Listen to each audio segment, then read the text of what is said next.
Welcome to news 360. నేను మీ Pawan Krishnamurthy. Title చూసి comedy అనుకోకండి, సీరియస్ ఇష్యూ ఇది ప్రస్తుతానికి వైఎస్ఆర్సీపీలో. ఎందుకంటే జగన్మోహన్ రెడ్డి గారు చేసినటువంటి అతిపెద్ద ప్రయోగం వై నాట్ 175 అని చెప్పి అప్పటి వరకు సిట్టింగ్ నియోజకవర్గాల్లో పనిచేసినటువంటి నేతల్ని కాదు అని జంబుల్ చేసి లేదు ఏదో పరీక్ష పేపర్లని గ్రూప్స్ మార్చినట్టుగా ఇష్టం వచ్చినట్టు మీరు అక్కడికి వెళ్ళండి, మీరు ఇక్కడికి వెళ్ళండి అని. అంటే ఏ నియోజకవర్గంలో వాళ్ళకి పట్టుందో అక్కడ అవసరం లేదు, వేరే నియోజకవర్గంలోకి వెళ్ళాలి, ఏదో మేము సాధించేసామని చెప్పుకోవడానికి. ఈ రకంగా చేసుకునేసరికి వచ్చినటువంటి రిజల్ట్ ఇది 2019లోది కాదు, 2024లో అక్షరాల 11 సీట్లు మిగిలాయి. ఈ 11 సీట్లు మిగిలిన దాంట్లో జగన్మోహన్ రెడ్డి గారు ఆయన డ్యూటీ ఆయన చేసుకుంటున్నారు అనుకుందాం. మరి మిగతా 10 మంది ఎక్కడ ఉన్నారో కూడా తెలియనటువంటి పరిస్థితి. ఇది కాకుండా ఓవరాల్గా వైఎస్ఆర్సీపీకి ప్రస్తుతానికి దాదాపు 115 నుంచి 125 నియోజకవర్గాల్లో లీడర్షిప్ అనేది లేకుండా పోయింది. లీడర్లు కావాలంటున్నారు. అంటే 151 ఎమ్మెల్యేలు, 22 మంది ఎంపీలు వచ్చినప్పుడు ఇంకేముంది, మొత్తం రాజ్యం మనదే, నెక్స్ట్ 30 ఏళ్ళు మనమే అని మాట్లాడినటువంటి వాళ్ళందరూ, అక్కడికి చేరినటువంటి వాళ్ళందరూ ఈరోజు ఎక్కడున్నారో కూడా తెలియనటువంటి పరిస్థితి. పూర్తిగా అతలాకుతలం అయిపోయింది. ఇక్కడ వైఎస్ఆర్సీపీకి టూలెట్ బోర్డు పెట్టేశారు, మాకు లీడర్లు కావాలి అని చెప్పి. ఎక్కడో పాత అవసరం లేదు, కొత్తగా. మొన్న విజయవాడ సింగనగర్కి వచ్చినప్పుడు పక్కన వెల్లంపల్లి తప్పితే ఆయన పక్కన ఎవరు లేరు. నిన్న గుంటూరు వెళ్ళి అక్కడ జైలు దగ్గర నందిగాం సురేష్ని కలిసినప్పుడు అక్కడ ఉన్నది కేవలం విడదల రజనీ తప్ప ఇంకెవరు లేరు. అంటే ఇంక వీళ్ళేనా? ఇంక మిగతా వాళ్ళు ఎవరు జగన్మోహన్ రెడ్డితో రారా? సరే, ఇవాళ మీటింగ్ అయింది. మీటింగ్లో గంట అరగంటల నుంచి ఇల్లు రాసిచ్చిన దువ్వాడ దాకా కూడా మొత్తం అందరూ కూడా వెళ్ళి కలిశారు. మరి వీరు లీడర్సా అనేది నాకు తెలియదు. అలాగే బోస్ డీకే అని తిట్టించుకున్నటువంటి సజ్జల ఆయన కూడా అక్కడే ఉన్నాడు. కాకపోతే అది నన్నుగా తిట్టింది జగన్మోహన్ రెడ్డి నన్ను కవర్ చేసి మొత్తానికి ఎంత ఉపద్రవాన్ని తెచ్చిపెట్టడం పార్టీ మీదకి అందరికీ తెలిసిందే. ఒక 3 విషయాలు ఇక్కడ ప్రస్తావించాలి. జనతా గ్యారేజ్ ఇచ్చట అన్ని రిపేర్లు చేయబడను, ఒక సినిమా టైటిల్. తెలుగుదేశం పార్టీ ఇది నేతల కర్మాగారం, అంటే నాయకుల కర్మాగారం. ఇక్కడ నాయకులు తయారు చేయబడను. ఫ్యాక్ట్ అందరికీ తెలిసిందే. 2 తెలుగు రాష్ట్రాలకు సంబంధించి ఉన్నటువంటి నేతలు ఎక్కడ తయారయ్యి వచ్చారు అన్నది. ఇన్ఫ్యాక్ట్ కొంతమంది ప్రస్తుతం వైఎస్ఆర్సీపీలో కూడా. కానీ వైఎస్ఆర్సీపీ దగ్గరకు వచ్చేసరికి మాకు లీడర్లు కావాలను, మేము టూలెట్ బోర్డు పెట్టుకున్నాం, నేను తప్ప ఇంకెవరు లేరు అన్నటువంటి పాయింట్ వినిపిస్తోంది. సో ఇదే ఇవాళ డిబేట్. మరి జగన్మోహన్ రెడ్డి గారికి కావాల్సిన లీడర్షిప్ అంటే ఏంటి అంటే, వాళ్ళని తిట్టినా కూడా లేదు, తిట్టింది జగన్మోహన్ రెడ్డినే, నన్నే తిట్టారు అని నా దగ్గర చెప్పగలిగేవాళ్ళు, దానికి తగ్గట్టుగా రాజకీయం చేసేవాళ్ళు కావాలా అన్నటువంటిది ఒక అనుమానం. సో ఇదే అంశానికి సంబంధించి వైఎస్ఆర్సీపీ నుంచి రేగిడి లక్ష్మణరావు గారు మనతో ఉన్నారు మాట్లాడడానికి. అలాగే తెలుగుదేశం పార్టీ నుంచి శ్రీనివాస్ చౌదరి గారు, ప్రముఖ అనలిస్ట్ కృష్ణాంజనేయులు గారు. నమస్కారం అండి అందరికీ. లక్ష్మణరావు గారు, వైఎస్ఆర్సీపీకి లీడర్లు కావాలి, ఇది వాస్తవం. ఎందుకంటే జంబులు చేసిన తర్వాత చాలామంది వెళ్ళిపోయారు. వెళ్ళిపోయినటువంటి వాళ్ళు ఇప్పుడు ప్రతిపక్షం కదా, మనం అవసరం లేదు, అధికారంలో లేం కాబట్టి అని ఖాళీగా ఉన్న వాళ్ళు ఉన్నారు. కొత్తగా నాయకత్వం కావాలి అనేది బహిరంగ రహస్యం, అది అందరికీ తెలిసినటువంటిదే. మరి ఈ సమయంలో ఎలాంటి నాయకత్వం వైఎస్ఆర్సీపీకి జగన్మోహన్ రెడ్డి గారికి కావాలి కొంచెం చెప్తారా? కృష్ణమూర్తి గారు, మీకు ప్యానల్ ఉన్న పెద్దలకి 360 న్యూస్ వీక్స్ యాజమాన్యానికి హృదయపూర్వక నమస్కారాలండి.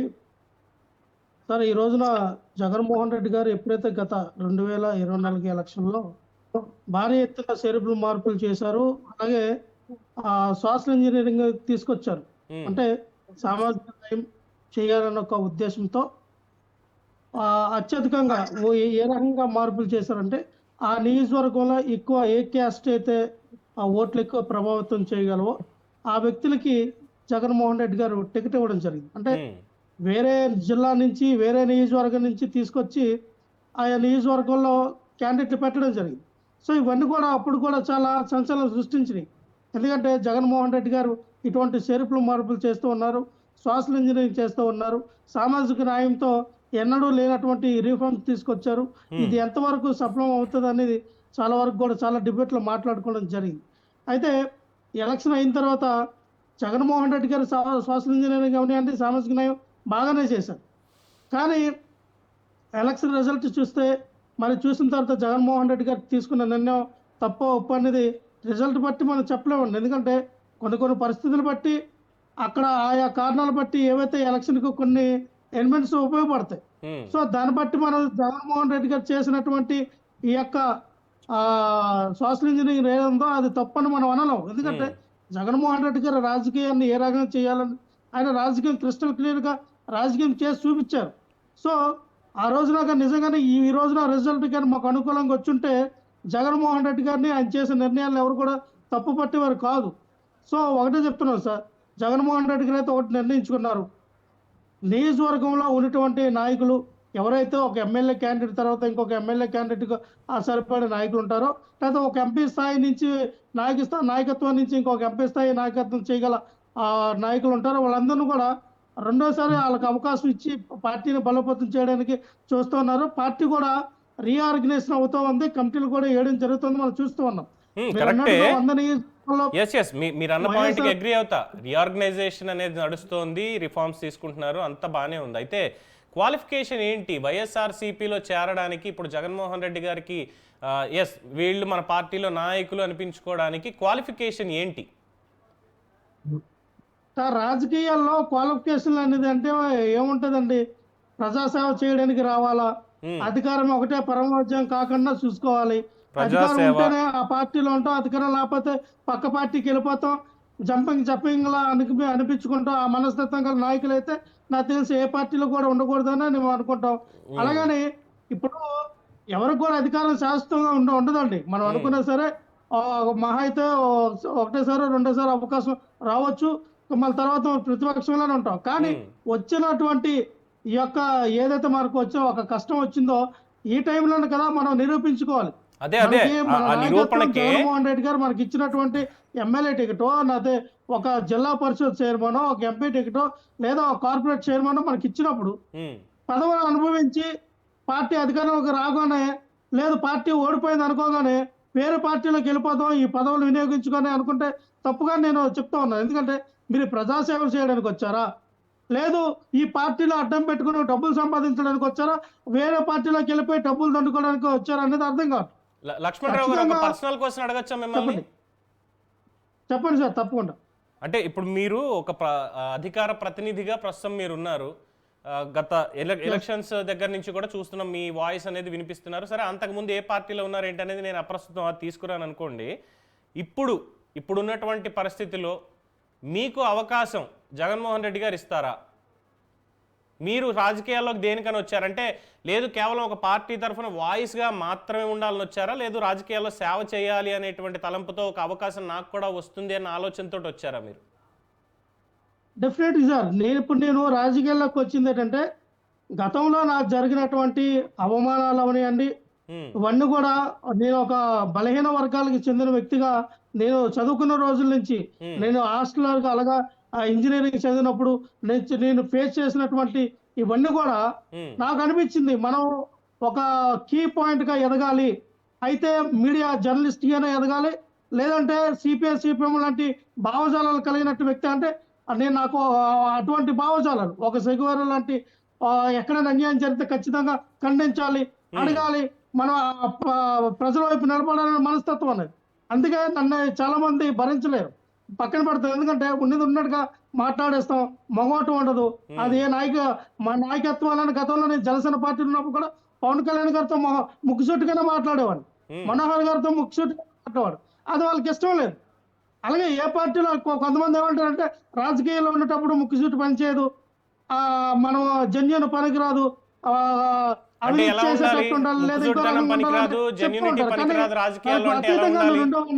నాకు జగన్మోహన్ రెడ్డి గారిని కలిసిన తర్వాత, జగన్మోహన్ రెడ్డి గారిని నేను మాట్లాడిన తర్వాత, ఎస్ ఈయన కరెక్ట్ గా నాయకత్వాన్ని తీసుకెళ్లగలరు, ఆయన నమ్ముకుంటే ఒక నాయకుడిని కింద స్థాయి నుంచి పై స్థాయికి, ఒక ఎమ్మెల్యే ఎంపీ స్థాయికి తీసుకెళ్లగలరు అనే నమ్మకం నాకు కుదిరింది. జగన్మోహన్ రెడ్డి గారు ఖచ్చితంగా ఆ ఓపు నాకు కల్పిస్తారని భావిస్తూ ఉన్నాను అలాంటి వాళ్ళకి. ఎందుకంటే ఈ రోజు మీరు అంటూ ఉన్నారు ఎంపీ ఎమ్మెల్యేలు అందరూ కావాలి, 100 స్థానాల్లో ఖాళీగా ఉన్నాయని. జగన్మోహన్ రెడ్డి గారు అవసరమైతే జడ్పీటీస్ గా ఎంపీటీస్ గా పనిచేసిన వ్యక్తులు ఉన్నారు, అలాంటి వాళ్ళకి కూడా నాయకత్వం చేయగలరు. జగన్మోహన్ రెడ్డి గారిని ఆదుకొని పార్టీని ఆదుకొని ముందుకెళ్తే రేపు 2029లో వచ్చేది మన ప్రభుత్వం. జగన్మోహన్ రెడ్డి గారు మంచి అవకాశాలు ఉంటాయండి పార్టీలో. అదేలేండి, ఇంకా 4 సంవత్సరాల 9 నెలల కాలం ఉంది, వచ్చే రాబోయే కాలం అనేది మనం తర్వాత చూసుకుందాం. క్వాలిఫికేషన్ అన్న దానికంటే బేసిక్గా ప్రజాసేవ చేయాలని ఒక మాట చెప్పారు. సరే, ప్రతి ఒక్కళ్ళు కూడా ప్రజాసేవ చేయాలి అనే ఆలోచనలోనే ఉంటారు. అది ఒకటి. రెండో క్వాలిఫికేషన్ ముఖ్యంగా వైఎస్ఆర్సీపీలో నాయకులుగా ఎదగాలి అంటే అంటే ఇప్పటికీ చాలా పారామీటర్లు అనేది సెట్ చేశారు. సపరేట్ వింగ్లు అనేవి కూడా ఉన్నాయి. గంట అరగంట నుంచి ఇంకేమైనా కావాలా ఇది సరిపోతుందా దగ్గర నుంచి ఆఖరికి పబ్లిక్లో వీడియో కాల్స్ ఇవి అవి చూపించడాలు, అది కాకుండా మర్డర్ చేసి డోర్ డెలివరీ చేసి నిస్సిగ్గుగా నిర్లజ్జగా తిరగడాలు, వాళ్ళని వెంటేసుకెళ్ళడాలు మాత్రమే కాకుండా జగన్మోహన్ రెడ్డి గారిని నిజంగానే ఎవరు తిట్టకపోయినా, లెట్ మీ ఫినిష్, ఎవరు తిట్టకపోయినా పక్కనున్నటువంటి వాళ్ళని తిట్టినా, లేదు నన్నుగా తిట్టింది జగన్మోహన్ రెడ్డి, ఇదిగో నిన్నే తిట్టాడు ఈ మాట అని ఎక్కించి మరీ ఆయన మీద లేనిపోని మాటలు చెప్పించి, అంటే ఇలాంటివి అరటి తోటలు నరికేయడాలు, తగలబెట్టడాలు, లేదు అంటే పడవల్ని వదిలేయడాలు, కార్యాలయాల మీద సుత్తులు వీటిని తీసుకెళ్లి దాడి చేసి రక్తం చూడ్డాలు, నా నిరసన పేరుతోటి కర్రలు కత్తులు తీసుకుని ప్రతిపక్ష నేతల మీద ఇంటికి వెళ్ళడాలు, ఇవేనా క్వాలిఫికేషన్స్ అంటే? సార్ మనం అలా మాట్లాడుకుంటే టీడీపీలో ఎన్డీఏ కూటమిలో ఎక్కువ మంది అవినీతి పరులు ఉన్నారు, భూ కబ్జాదారులు ఉన్నారు, ల్యాండ్ శాండ్ మైన్ అన్ని దోసుకున్న వ్యక్తులు ఉన్నారు. వాళ్ళందరినీ కాపాడుతుంది ఎన్డీఏ కూటమే కదా. ప్రభుత్వం గతంలో పార్టీ ఆఫీసుల మీద దాడి చేసింది లేదా? ఇప్పుడు అధికారంలోకి వచ్చి ఏం చేస్తూ ఉన్నారు? మా కార్యకర్తలు వెళ్ళపోయినా, మా నాయకులు వెళ్ళపోయినా, మా కార్యకర్తలు విపరీతంగా మా పార్టీ కార్యాలయాన్ని ధ్వంసం చేసింది ఎన్డీఏ కూటమి కదా. మరి వాళ్ళకే క్వాలిఫికేషన్ అండి? ఎవరు కూడా ఏ నాయకులు ఎవరైతే వ్యక్తిగతంగా వాళ్ళకి జరిగినటువంటి అన్యాయాల పైన తిరగబట్టేటప్పుడు ఖచ్చితంగా ఆ విధంగా వెళ్తారు. ఇప్పుడు టీడీపీలో కొంతమంది నాయకులు ఉన్నారు. బొండ ఉమ్మ గారు ఆ రోజున ఏం మాట్లాడారండి?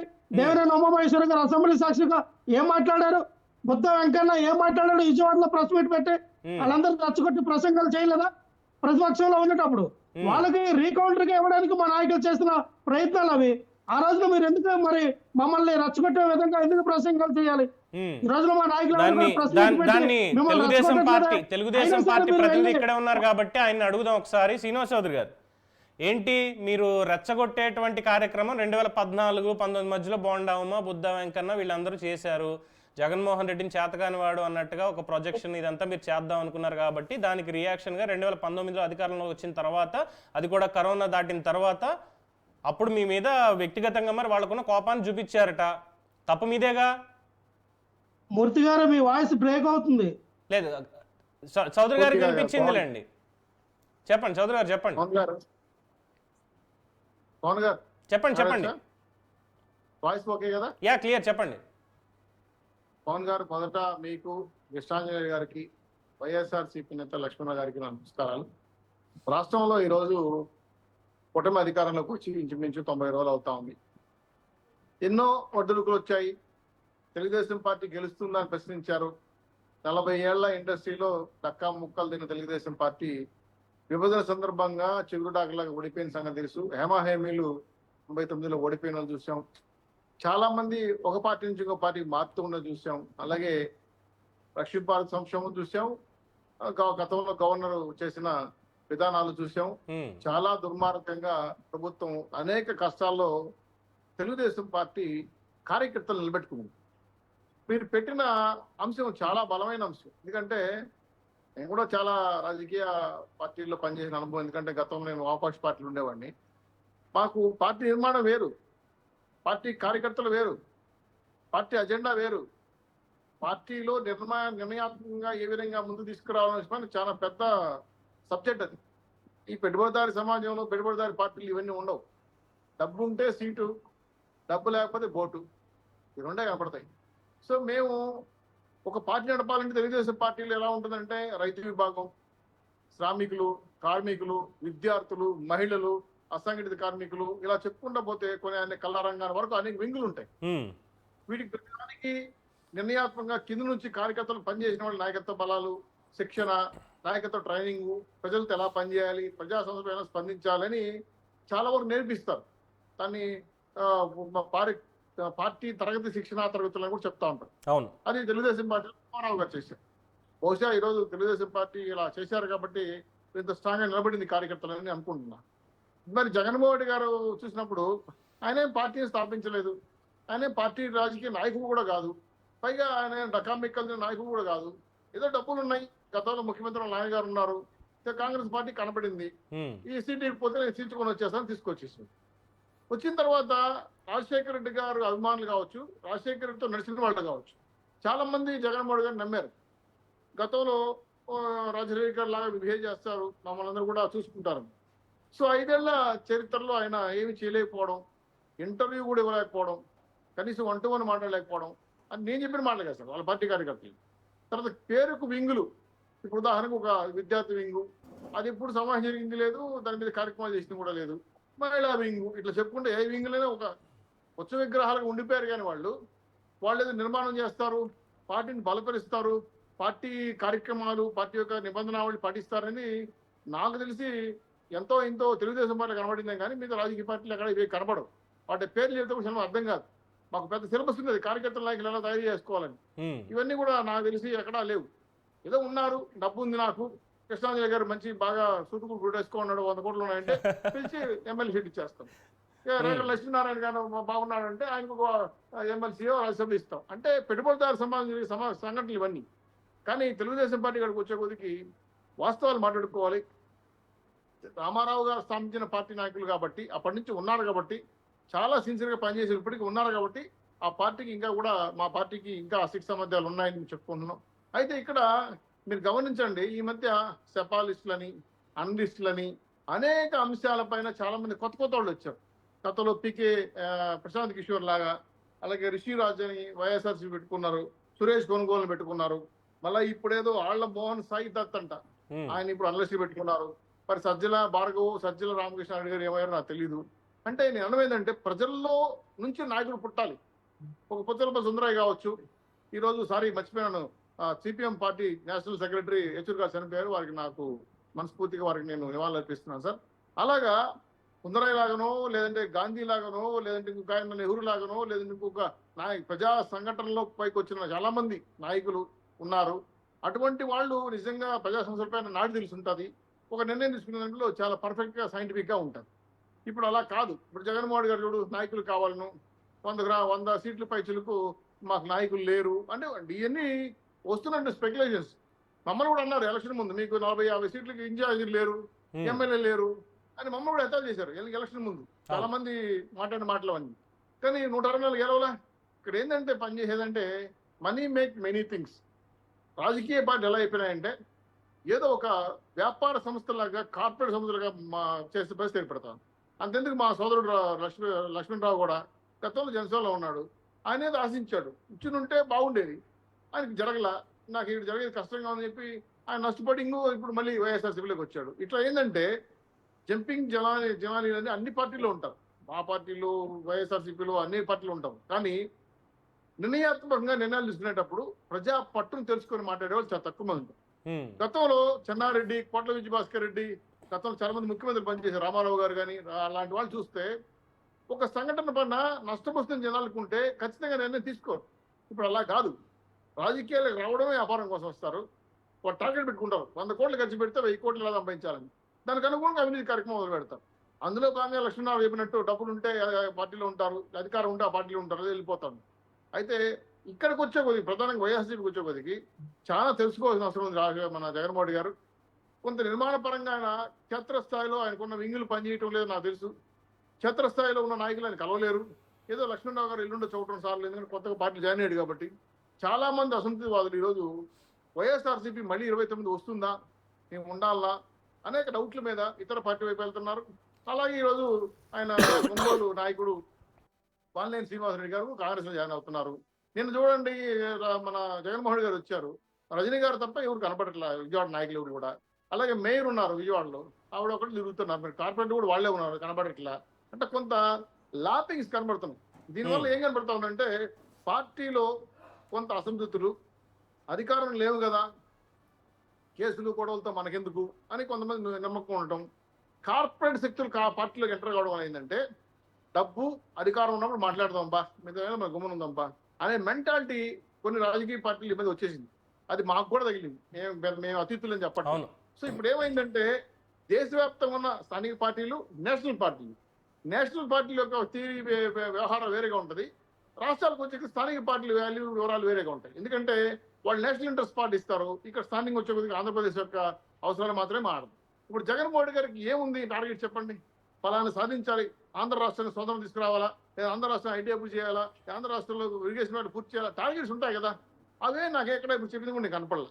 రెండు, ఎందుకు పనిచేయాలి జగన్మోహన్ రెడ్డి పార్టీలో మీరు చెప్పండి. మీరు ఇంత ముందే వాల్యూ చెప్పారు, ఏముంటే అర్హత ఉంటుంది నాయకులు కానీ. ఇంకా ఫలానా కమ్యూనిస్ట్ పార్టీలో పనిచేయాలంటే ఇలా ఉండాలని చెప్పి వాళ్ళు అర్హత పెట్టుకొని తీసుకుంటారు. ఒక లాయర్ కావాలంటే కృష్ణారావు గారు చెప్తే లాయర్కి క్వాలిఫికేషన్ ఆయన చెప్తారు. అలాగే రాజకీయ పార్టీలు కూడా క్వాలిఫికేషన్స్ ఏముంటాయని చెప్పాలి, ఏమి లేదు కదా. చదువు లేకపోయినా అయినట్టు అయినా ఎమ్మెల్యే అయిపోతాడు, ముద్ర వేసుకుంటాడు, డబ్బులు తీసుకుంటూ అవినీతి చేస్తున్నాడు. ఈ విధానం పైన ప్రజల్లో ఒక చైతన్య ఆలోచన రావాల్సి వస్తుంది. గతంలో ప్రజల నుంచి వచ్చే నాయకులే ఎమ్మెల్యేలుగా ఎదిగేవాడు, ఇప్పుడు అలా కాదు. ఈ విధానాల వల్ల కార్పొరేట్ సంస్థలు వచ్చి స్థాపించుకోవడం వల్ల పార్టీలు పొల్యూషన్ వస్తా ఉంది. శ్రీనివాస్ చౌదరి గారు, మీ ఒక్క పాయింట్ తో విభేదిస్తా. కార్పొరేట్ సంస్థలు, కార్పొరేట్ కల్చర్ రావడం వల్లే పార్టీలు పాడైపోయాయి లేదంటే ఇది అన్నదానికి ఒక పాయింట్లో నేను విభేదిస్తాను. కానీ రాజకీయాల్లో విలువలు వదిలేస్తేనే మేము రాజకీయాల్లో ఉండాలి అనేటువంటి ఒక కొత్త ధోరణి మాత్రం ముఖ్యంగా ఆంధ్ర రాష్ట్ర విభజన తర్వాత 2014 నుంచి ఇప్పటి వరకు ఆంధ్రప్రదేశ్లో ఎస్పెషల్లీ చూస్తూనే ఉండడానికి ఏమాత్రం అతిశయోక్తి లేదు. అంటే ఒక రాజకీయ నాయకుడికి మంది మార్బలం, హత్యలు చేసేటువంటి మనస్తత్వం, బూతులోకాయలు తిట్టించుకున్న నన్ను కాదులే మా నాయకుడిని తిట్టాడు అని చెప్పి ఆయన మీదకు తోసేసేటువంటి తత్వం, తద్వారా లబ్ధి పొందాలి అనేటువంటి ఆలోచన, దాంతో రాష్ట్రంలో రావణ కాష్టం వచ్చేలా చేసి చలి కాచుకోవాలనేటువంటి ఒక స్పందన, ఈ కైండ్ ఆఫ్ ఇది తప్ప ఇంకోటి ఏం లేదు. కృష్ణాంజనేయులు గారు, సో జగన్మోహన్ రెడ్డికి ఓవరాల్గా ఇప్పటివరకు ఉన్నటువంటి బ్యాకప్ అనేది చూసుకున్నప్పుడు చాలా బలంగా బాలినేని శ్రీనివాస్ రెడ్డి, వైవి సుబ్బారెడ్డి, మన విజయసాయి రెడ్డి, తర్వాత ఆళ్ళ అయోధ్యరామిరెడ్డి, ఆళ్ళ రామకృష్ణారెడ్డి, ఇలా వరుసగా చెప్పుకుంటూ పోతే అటు కడప నేతలు కావచ్చు, ఉత్తరాంధ్ర నేతలు కావచ్చు, చాలామంది. బట్ వన్స్ ఎలక్షన్ రిజల్ట్ బయటకు వచ్చిన తర్వాత కేవలం కడప జిల్లా నేతలు అన్న పాయింట్ కూడా లేకుండా ఆయన ఒక్కడే ఒంటరి పోరంటే నేను ఎక్కడికైనా వెళ్తే వెనకాల కార్యకర్తలు రావాలి కాస్త, అంతే తప్ప ఇంకెవరు లేరు అన్నట్టుగానే నడుస్తుంది ఇప్పటికీ.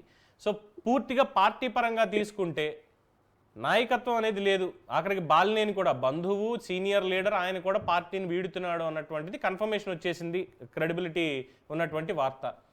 మరి రేపొద్దున్న అధికారం మీ చేతిలో ఉండదు, మాకు కూడా వస్తుంది, అప్పుడు మేము అరెస్టులు చేస్తామని నిన్న చెప్పారు కదా. ఆ అధికారం రావాలంటే ముందు నాయకత్వం ఉండాలి. మరి ఇప్పుడు ఎలాంటి నాయకత్వం జగన్మోహన్ రెడ్డి గారికి కావాలి? అలాంటి వాళ్ళు దొరుకుతారంటారా ఆయనకి? పవన్ గారు నమస్తే. శ్రీనివాస్ చౌదరి గారికి, లక్ష్మణరావు గారికి కూడా నమస్కారం. ఇక్కడ జగన్మోహన్ రెడ్డి అధికారంలో ఉన్నప్పుడు ఆయన చుట్టూ ఉన్నటువంటి నాయకులు ఎవరు, ఆయన గుర్తించినటువంటి నాయకులు మనమందరం ఏం చూస్తున్నామంటే మంత్రులు, అప్పుడు సంబంధించినటువంటి ఎమ్మెల్యేలు, వాళ్ళందరూ ఎక్కడున్నారు ఏంటి అనేటువంటి దాని మీద మా అనుకుంటున్నాం. ఇప్పుడు వాళ్ళ సంగతి కన్నా కూడా అసలు ఆయన జగన్మోహన్ రెడ్డి వైఎస్ఆర్ కాంగ్రెస్ పార్టీ అధికారంలో ఉన్నప్పుడు నాయకులకు గుర్తించినటువంటి వాళ్ళు నాకు తెలిసి అయితే జగన్మోహన్ రెడ్డి కాకుండా ఇంకొక 4 ఉన్నారు. ఓకే, వాళ్ళే వైఎస్ఆర్ కాంగ్రెస్ పార్టీకి సంబంధించినటువంటి నాయకులు. ఒకళ్ళు సజ్జల రామకృష్ణారెడ్డి, 2 విజయసాయి రెడ్డి, 3 వైవి సుబ్బారెడ్డి, 4 పెద్దిరెడ్డి రామచంద్రారెడ్డి. ఈ 4 తప్ప ఎప్పుడైనా ఎవరినైనా ఆయన నాయకులుగా గుర్తించారా?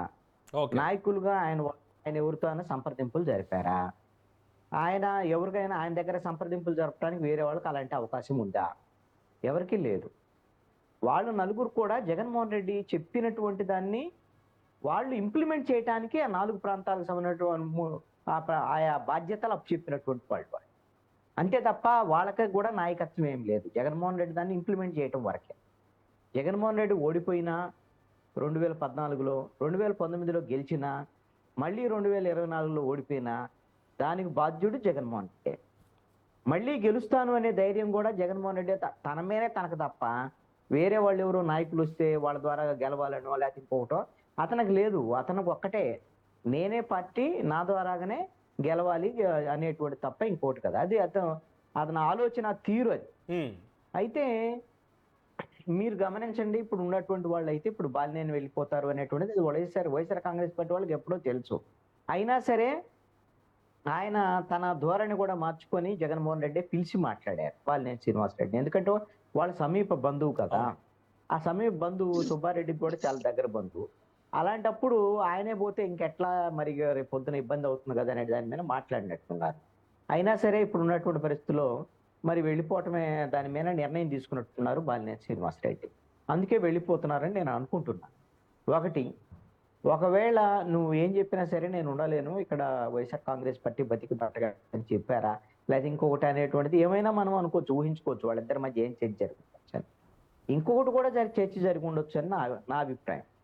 బాలినేని శ్రీనివాసరెడ్డి ఇప్పుడున్నటువంటి పరిస్థితుల్లో అతని మీద ల్యాండ్కు సంబంధించినటువంటి వాళ్ళ భూ కుంభకోణాల మీద కొన్ని ఆరోపణలు ఉన్నాయి. వైఎస్ఆర్ కాంగ్రెస్ పార్టీ ప్రభుత్వం ఉన్నప్పుడే అసలు జగన్మోహన్ రెడ్డితో విభేదాలు ఇవన్నిటి మీద పెద్ద చర్చ జరిగినటువంటిది ఏంటి అంటే ఆయన భూ కుంభకోణాల మీద కొన్ని ఆరోపణలు ఉన్నాయి. దాని మీద సిట్టు వేస్తారు ఇది అనేటువంటి పెద్ద చర్చ కూడా ఉంది. ఆ నేపథ్యంలో వాటి నుంచి ఆయన బయటపడాలి అని అంటే ఈ ప్రభుత్వము అన్ని తవ్వి తీస్తుంది కదా పాత విషయాలు మొత్తాన్ని. కాబట్టి అలాంటి దాని నుంచి తప్పించుకోవాలి అని అంటే ఆయన మరి అధికార పక్షంలో ఉండేటువంటి దాని తెలుగుదేశం పార్టీ వాళ్ళు మరి అక్కడ ఉండేటువంటి దామరచర్ల జనార్దనం వాళ్ళకు సంబంధించినటువంటి వాళ్ళు తెలుగుదేశం పార్టీలోకి రావడానికి అంగీకరించకపోవచ్చేమో. అందుకని జనసేనతో మంచి సంబంధాలు ఉన్నాయి కాబట్టి పవన్ కళ్యాణ్తో కూడా మంచి సంబంధాలు ఉన్నాయి బాలినేని అని అంటారు. మరి కాబట్టి ఆ విధంగా జనసేన పార్టీలోకి వెళ్తారేమోనని నేను అనుకుంటున్నాను. ఇంకొకటి ఏంటి అంటే జగన్మోహన్ రెడ్డితో బాలినేని మాట్లాడినటువంటి సందర్భం ఇంకొకటి కూడా జరిగి ఉండొచ్చు. తన సొంత వాళ్ళు ఎవరైతే ఉన్నారో భక్తులుగా ఉండేటువంటి వాళ్ళు, నా అభిప్రాయం ఏంటంటే ఇప్పుడు రాజ్యసభ సభ్యులుగా ఉండేటువంటి వాళ్ళు కొంతమంది బీజేపీలోకి వెళ్తారని, కొంతమంది జనసేనలోకి, కొంతమంది తెలుగుదేశంలోకి వెళ్తారని చర్చ జరుగుతుంది. ఇవన్నిటి వెనక అంటే బాలినేని జనసేనలోకి వెళ్ళటం, కొంతమంది రాజ్యసభ సభ్యులు బీజేపీలోకి వెళ్ళటం, విజయసాయి రెడ్డి కూడా వెళ్తాడు, కొంతమందిని తీసుకొని బీజేపీలో చేరతారు అనేటువంటి చర్చ ఉంది. అది ఎంతవరకు నిజం అంతే. ఈ అన్నిటి విషయంలో కూడా జగన్మోహన్ రెడ్డి వ్యూహాత్మకంగా కొంతమందిని ఆ విధంగా మరి ప్రత్యర్థి పార్టీలోకి పంపిస్తున్నారు అనేటువంటి అనుమానం కూడా ఉంది. అంటే నేనైతే అనుమానిస్తున్నట్లు ఒక నా అబ్జర్వేషన్ ప్రకారం. ఎందుకు అని అంటే ఇప్పుడు జనసేనలోకి వెళ్తారు బాలినేని, జనసేన పార్టీలో ఉంటారు. జనసేన ఇప్పుడు ప్రభుత్వంలో ఉంది. ఇప్పుడు వైఎస్ఆర్ కాంగ్రెస్ పార్టీకి సంబంధించినటువంటి పాత విషయాల మీద ఈ ప్రభుత్వము కీలకమైనటువంటి అంశాల్లో ఏవైనా సరే గట్టిగా ఒత్తిడి చేసేటువంటి పరిస్థితులు ఉంటే ఆ విషయంలో ఏవైనా సరే కొంత జనసేన ద్వారాగా కొంత లాభపడవచ్చు. మరీ కఠినంగా వ్యవహరించకుండా ప్రభుత్వం చూసుకునేదానికి అవకాశాలు ఉండొచ్చు. ప్రయత్నాలు ఉన్నాయేమో, అలాంటి ప్రయత్నాలు ఏమన్నా ఉన్నాయేమో తెలియదు. ఎందుకు అని అంటే బీజేపీతో అసలు బీజేపీ ఏం చెప్పింది 2024 ఎన్నికలకు ముందు 19 నుంచి 24 మధ్యలో బీజేపీ జనసేన ఇద్దరు పొత్తులోనే ఉన్నారు. అసలు తెలుగుదేశం పార్టీ మీద అగ్గి మీద గుగ్గులు అన్నట్టుగా వ్యవహరించేవాళ్ళు. అసలు పంచకండ వేస్తే బగ్గుమనేది. అసలు తెలుగుదేశంతో పొత్తే ఉండదని అనుకున్నారు. చివరికి వచ్చేసరికల్లా పొత్తుకి మరి అచ్చం జనసేన తెలుగుదేశంతో పొత్తులోకి రావడంతోనే కారణమా, లేదు అంటే తెలుగుదేశం నుంచి బీజేపీలోకి వెళ్ళినటువంటి రాజ్యసభ సభ్యులు చేసినటువంటి మధ్యవర్తిత్వం ఏమైనా బీజేపీకి పనిచేసిందా తెలుగుదేశంతో పొత్తుకి? ఇవన్నీ కూడా మరి రాజకీయాల్లో సర్వసాధారణమైనటువంటి వ్యూహాలు ఇవి. అందుకని ఏదైతే చంద్రబాబు నాయుడు అప్పుడు ఆ రోజున కొంతమందిని రాజ్యసభ సభ్యులను బీజేపీలోకి పంపించి బీజేపీలో మరీ కఠినంగా కేంద్రంలో అధికారంలో ఉంది కాబట్టి జగన్మోహన్ రెడ్డికి స్వేచ్ఛ ఇవ్వకుండా మరీ కఠినమైనటువంటి వ్యవహారాలు తీసుకోకుండా కొంత రాజకీయం నడిపారు అనేటువంటిది ఉంది. ఇప్పుడు అదే వ్యూహాన్ని జగన్మోహన్ రెడ్డి కూడా అవలంబిస్తున్నారని. ఇప్పుడు మొన్న ఆళ్ల మోహన సాయి దత్ అనేటువంటి ఉన్నారు, అతను అమిత్ షాకి సంబంధించినటువంటి వాళ్ళ టీంలో కీలకంగా పనిచేశారు అని. అది ఎప్పుడు పనిచేశారు ఏంటంటే సార్ ఆ బీజేపీతో దగ్గరగా కూడా ఉన్నారు అని. అమిత్ షా ఆదేశాల మేరకే సూచనల మేరకే జగన్మోహన్ రెడ్డి ఆయన పొలిటికల్ అడ్వైజర్ గా తీసుకున్నారు అనేటువంటిది కూడా చర్చ. ఒకవేళ ఇదే వాస్తవం అయితే శ్రీనివాస్ చౌదరి గారు మీ పార్టీ వాళ్ళు కొంచెం ఆలోచించాలి. చాలా గట్టి నిర్ణయం అని అనుకోవాలి. ఏం లేదండి, ఒకటి బీజేపీ పార్టీ వేరు, తెలుగుదేశం పార్టీ వేరు, జనసేన పార్టీ వేరు. ఈ ముగ్గురు కలిసి ప్రభుత్వంలో భాగస్వాములుగా ఉన్నారు. ఎవరు పార్టీ వాళ్ళదే, ఎవరు వ్యూహాలు వాళ్ళయే. ఈ రోజున కలిసి ఉంటారు, రేపొద్దున విడిపోతారు, ఇంకో మళ్ళీ కలిస్తే కలుస్తారు, లేదా రేపొద్దున ఇంకోటి కొత్త వాళ్ళు కలుస్తారు. ఇవి రాజకీయాల్లో సర్వసాధారణమైనటువంటి విషయం అండి. జగన్మోహన్ రెడ్డి చాలా పక్కా ప్రణాళికతో ముందుకు వెళ్తున్నాడు ఒక విషయంలో. ఏమిటి అని అంటే ఈ ప్రభుత్వం ఖచ్చితంగా ఆంధ్రప్రదేశ్లో ఉండేటువంటి ప్రభుత్వం జగన్మోహన్ రెడ్డిని, అదేవిధంగా జగన్మోహన్ రెడ్డితో ఉండేటువంటి గత ప్రభుత్వంలో ఉండే కొంతమంది మంత్రుల్ని వీళ్ళందరినీ టార్గెట్ చేస్తారు అనేటువంటి దాని మీద ఈ వైట్ పేపర్ రిలీజ్ తర్వాత, అదేవిధంగా ఈ కొన్ని కుంభకోణాలు వెలికి తీసేటువంటి క్రమంలో అందరికి అర్థమయ్యేటువంటి విషయమే. ఈ విషయంలో నాకు తెలిసి బెంగళూరుకు సంబంధించినటువంటి ఇంటి దగ్గర నుంచి జగన్మోహన్ రెడ్డి పక్కాగా బీజేపీకి సంబంధించినటువంటి పెద్దలతో మంతనాలు జరుపుతున్నారు. బీజేపీ వాళ్ళు ఆయనతో టచ్ లో ఉన్నారు. బీజేపీతో ఉన్నటువంటి ఆయనకు 5 ఏళ్ల పాటు ఏదైతే బంధం కొనసాగిందో ఆ స్థాయిలో ఇప్పుడు బంధం ఉండకపోయినప్పటికీ కూడా ఆంధ్రప్రదేశ్లో జగన్మోహన్ రెడ్డికి మరింత నష్టం జరగకుండా బీజేపీ పెద్దలు కాపాడటానికి ఇప్పటికే ఒప్పందాలు కుదిరిని అనేటువంటి అనుమానాలు కూడా ఉన్నాయి. ఇవి సర్వసాధారణంగా జరిగేటువంటి విషయాలే. దాంట్లో భాగంగానే ఇవన్నీ పార్టీ నుంచి వెళ్ళిపోయేటువంటి వాళ్ళు ఇవన్నీ. ఇప్పుడు జగన్మోహన్ రెడ్డి ఒకటే నమ్ముతున్నాడు, నేను ఇందాక ఏదైతే చెప్పానో తన గురించి తన నమ్మకం అనేటువంటి. అందుకనే ఓడిపోయిన తర్వాత జగన్మోహన్ రెడ్డి రోడ్డు మీదకి వచ్చాడు తప్ప వాళ్ళకి పిలిపించేసి మీరు ఆందోళన చేయండి, అది చేయండి, ఇది చేయండి అనలేదు కదా. జగన్మోహన్ రెడ్డి ఒకటే చెప్పాడు, నాకు ఓదార్పు యాత్ర లేకపోతే పాదయాత్ర ఎప్పుడు చేశానో అదే వయసు నాకు ఇప్పుడు ఉంది, ఇప్పుడు నేను మళ్ళీ కావాలంటే పాదయాత్ర చేయగలను, నేను ప్రజల్లోకి రాగలను, ప్రజలకు సంబంధించినటువంటి సమస్యల మీద నేను మాట్లాడగలను. ఓదార్పు యాత్రని మళ్ళీ అతనికి బలమైనటువంటి అతన్ని అధికారంలోకి తీసుకొచ్చింది ఏంటి? వైఎస్ఆర్ కాంగ్రెస్ పార్టీ పెట్టడానికి ఉన్నటువంటిది ఏంటి? ఇప్పుడు ఎవరిని ఓదార్చడానికి వచ్చారు. ఇప్పుడు మళ్ళీ అదే విషయంలో దాంట్లోనే మళ్ళీ ఇప్పుడు ఓదార్పు యాత్రల్ని, జైలు యాత్రలన్నీ ఎందుకు చేస్తున్నాడు? ఇందుకే కదా. కాబట్టి తన ఏమైతే చేయగలడో దాని మీద తన ప్రయత్నాలు చేసుకున్నాడు. ఉండేవాళ్ళు ఉంటారు, పోయేవాళ్ళు పోతారు, లేకపోతే పంపించే వాళ్ళని ఎక్కడికో పంపిస్తాడు, ఆ రాయబారాలు అవి నడుపుతాడు. అతను రాజకీయం అతను చేస్తున్నాడు. ఇక్కడ ఎవరు సక్సెస్ అవుతారు, ఎవరు ఫెయిల్ అవుతారు అనేది మనం అల్టిమేట్ గా తర్వాత చూసుకోవాలి. శ్రీనివాస్ చౌదరి గారు చాలా అద్భుతంగా చాలా బాగా మాట్లాడారు. అందుకని నేను వాస్తవంగా అయితే పార్టీల రాజకీయ నేపథ్యం గురించి నేను చెప్దాం అనుకున్నాను. వాస్తవంగా ఆయన అంగీకరించారు, ఎవరైనా సరే డబ్బులు ఉన్నటువంటి వాళ్ళదే రాజకీయం అండి, డబ్బులు లేనటువంటి వాడు రాజకీయం లేదు, డబ్బులు ఉండేటువంటి వాడు ఏం చేస్తాడు, లాభ నష్టాలు చూసుకుంటాడు. ఇప్పుడు ఈ అధికారంలో లేనటువంటి పార్టీలు ఎవరు, ప్రభుత్వం లేనప్పుడు ఎవరు ఉంటారు? ఎవరు ఉండరు. అది ఇప్పుడు ప్రజెంట్ పనులు జరగాలి. ఈ 5 ఏళ్ళు మరి వాళ్ళకి ఇబ్బంది కదా, వేరొక అధికారంలో ఉండేటువంటి పార్టీలోకి వెళ్తారు, మళ్ళీ వైసీపీలోకి వస్తారు. ఇది సర్వసాధారణంగా అన్ని పార్టీల్లో జరిగేటువంటి ప్రక్రియ. అది రాజకీయాలు, అది ఓకేలేండి, దాన్ని ఎవరు కాదనలేనటువంటి సత్యం అది. అఫ్ కోర్స్ రాజకీయాలు మారిపోయాయి అనేది కొన్ని తరాలుగా మాట్లాడుకుంటూనే ఉన్నాం. దాని గురించి పెద్ద డిస్కషన్ ఏం లేదనుకోండి ఎలాగో. ఎందుకంటే రోజు ఏదో నాన్న పులి కథలాగే అదే మాట మళ్ళీ చెప్పుకోవడం నడుస్తూ ఉంటుంది తప్పితే రాజకీయాలు ఏమవ్వదు. బట్ ఇక్కడ జగన్మోహన్ రెడ్డికి సంబంధించి అంటే ఆయన చేస్తున్నటువంటిది కృష్ణాంజలి గారు చెప్పిన ఒకదానికి నేను ఏకీభవిస్తాను. ఏంటంటే ఆయన మీద నమ్మకంతో, జగన్మోహన్ రెడ్డి తన మీద నమ్మకంతో నేను మాత్రమే ప్రజల్లోకి వస్తున్నాను, నేనే ప్రజల తరఫున పోరాడుతాను అంటున్నాడు. సంతోషం, బాగుంది. మిగతా వాళ్ళని పిలవట్లేదు, వస్తారా రారా పట్టించుకోవడం, ఇదంతా బాగానే ఉంది. కానీ ఎందుకు తనని అనని మాటని కూడా తననే అన్నారు అని చెప్పి రెచ్చగొట్టడం? దేనికి రెచ్చగొట్టిన దాన్ని మళ్ళీ ఇప్పుడు 4 ఏళ్ల క్రితం అయిపోయింది, దాన్ని అరెస్ట్ చేశారు, ఓడిపోయారు, వాళ్ళు తప్పు చేశారు కాబట్టి అరెస్ట్ చేశారు. దానికి ఏదో ఓదార్పు యాత్ర, దిక్కుమాలిన యాత్ర దాకా జైలుకి వెళ్ళి అక్కడికి పైగా గుక్క పెట్టుకుని ఏడ్చేశాడు ఎవరు మన నందిగం సురేష్ నన్ను చూడగానే అని చెప్పి చెప్పడం. వినడానికి ప్రజలు ఎలా కనిపిస్తున్నారు నాకైతే తెలియట్లా. ఎటువంటి పదజాలం వాడుతున్నాడు ఆయన, మళ్ళీ తీసుకొచ్చి నన్ను ఇంత మాట అన్నాడనంటే తన తల్లిని తానే అవమానించుకోవడం కాదా?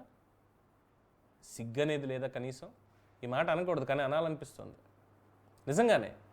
నిన్ను అనలేదు అయ్యా జగన్మోహన్ రెడ్డి, పట్టాభి కొమ్మారెడ్డి అనేటువంటి వ్యక్తి నిన్ను ఆ మాట అనలేదు.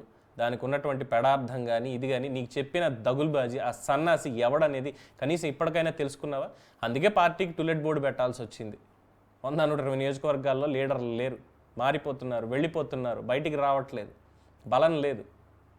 ఏదో కార్యకర్తలు ఉన్నారు, ప్రజలు ఉన్నారు ఇది అనుకుంటే ఈ తప్పుడు పనులు చేసిన ఈ సన్నాసులు వీళ్ళందరినీ చూసిన తర్వాత ఎందుకు జగన్మోహన్ రెడ్డితో ఉన్నాం మేము ఇంకా అని కార్యకర్తలు కూడా చాలామంది, ప్రజలు కూడా అనుకుంటున్నారు, ఓట్లు వేసినటువంటి వాళ్ళు.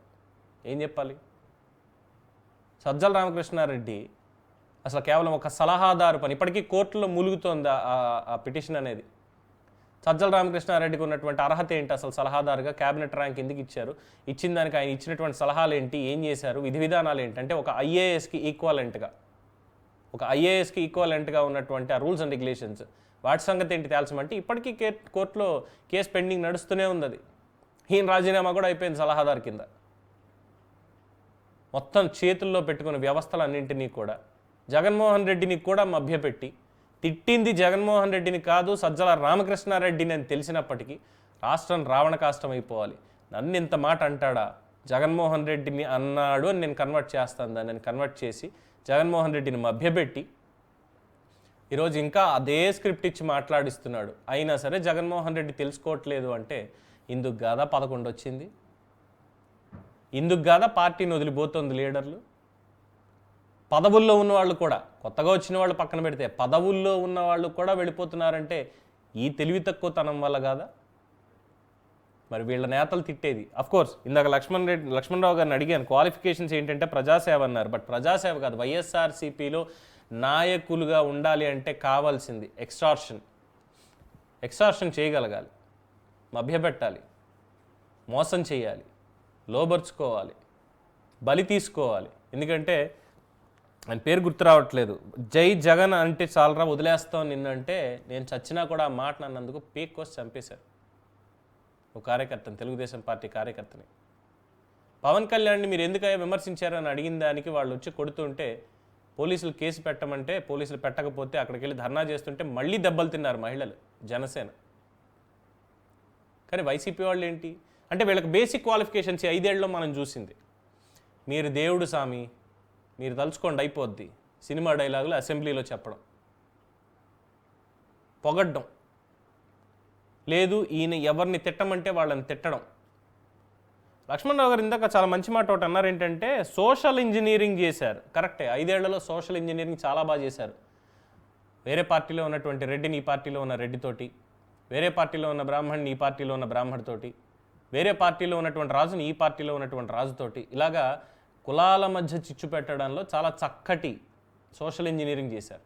అలాగే 700కు పైచిలుకు పదవులు కేవలం రెడ్డి సామాజిక వర్గానికే ఇచ్చి, కీలకమైనటువంటి పదవులు అదే రెడ్డి సామాజిక వర్గానికి ఇచ్చి, మిగతా వాళ్ళకి ఏదో సోషల్ ఇంజనీరింగ్ బడుగు బలహీన వర్గాలు అని చెప్పి అన్నారు చూసారా, ఆ బడుగు బలహీన వర్గాలని ఒక ట్రంప్ కార్డ్ కింద వాడుకుని, బాగా విచ్చలవిడిగా వాడుకుని, మభ్యపెట్టి రాజకీయం చేసి, అబద్ధాల మీద, అక్రమాల మీద, అరాచకాల మీద చేసినటువంటి ఆ పాలన, పార్టీ సిద్ధాంతాలు, వీటిని ఏమనాలి? ఏమొరిగింది ప్రజలకి? తెలుగుదేశం పార్టీ కూటమి, ఇప్పుడు కూటమి, గతంలో ఉన్నప్పుడు వాళ్ళు సంక్షేమం వాళ్ళు ఇచ్చారు. జగన్మోహన్ రెడ్డి వచ్చిన తర్వాత 2,71,000 కోట్ల రూపాయలు బటన్లు నొక్కి ఆయన సంక్షేమం ఇచ్చాడు. మహా అయితే 1000 కోట్లు ఎక్కువ, ఒక 1000 కోట్లు ఎక్కువ అంతే, ఏడాదికో 1000 కోట్లు ఎక్కువ. 60,000 వాళ్ళు ఇస్తే 61,000 ఈయన ఇచ్చాడు. మిగతావి ఇంకేం జరిగాయి? అభివృద్ధి ఆగిపోయింది, ప్రాజెక్టులా పోయాయి, పెట్టుబడులా రాలేదు, ఇంకా గుడ్డు పొదగలేదు. గుడివాడ చెప్పినట్టుగా గుడ్డు ఇంకా పొదగలేదు, ఇప్పుడే పెట్టాడు గుడ్డు. తల్లి చెల్లి కూడా వదిలేసి వెళ్ళిపోయారు. మరి ఇప్పుడు ఏ నాయకత్వం? టులెట్ బోర్డు పెట్టాం, బాగానే ఉంది, ఎవరు వస్తారు, ఏం చూసి వస్తారు జగన్మోహన్ రెడ్డిని అనేది ప్రధానమైనటువంటి ప్రశ్న. శ్రీనివాస చౌదరి గారు, హలో, ఐ థింక్ ఇంకా జాయిన్ అవ్వలేదు, చిన్న టెక్నికల్ ఎర్రర్, జాయిన్ అవుతారు. అయితే ఇక్కడ ఇంకొక మాట చెప్పాలి, ముఖ్యంగా ఈ బోసడీకే అన్నటువంటి దాని మీద నేనే సంస్కృతం ఇంకోటి నేనేం తీసుకురావట్లేదు. సజ్జల రామకృష్ణారెడ్డిని స్పష్టంగా తిట్టాడు పట్టాభి అన్నది. ఎందుకంటే ఆ వీడియో కూడా ఉంది, ఒకసారి మనం దాన్ని చూద్దాం. ఆ రోజు పట్టాభి అన్నటువంటి మాటలే ఎవరిని ఉద్దేశించారు, ఎవరిని ఉద్దేశించి అన్నారు అన్నది కూడా చాలా స్పష్టంగా.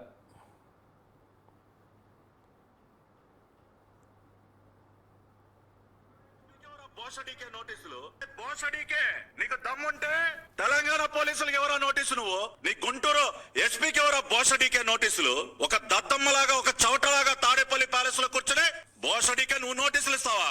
ఈ పాలేరు గాడిని ఆడిస్తున్నటువంటి ఆ పబ్జీ దొర, ఆ తాడేపల్లి ప్యాలెస్ లో కూర్చుంటాడు పబ్జీ దొర.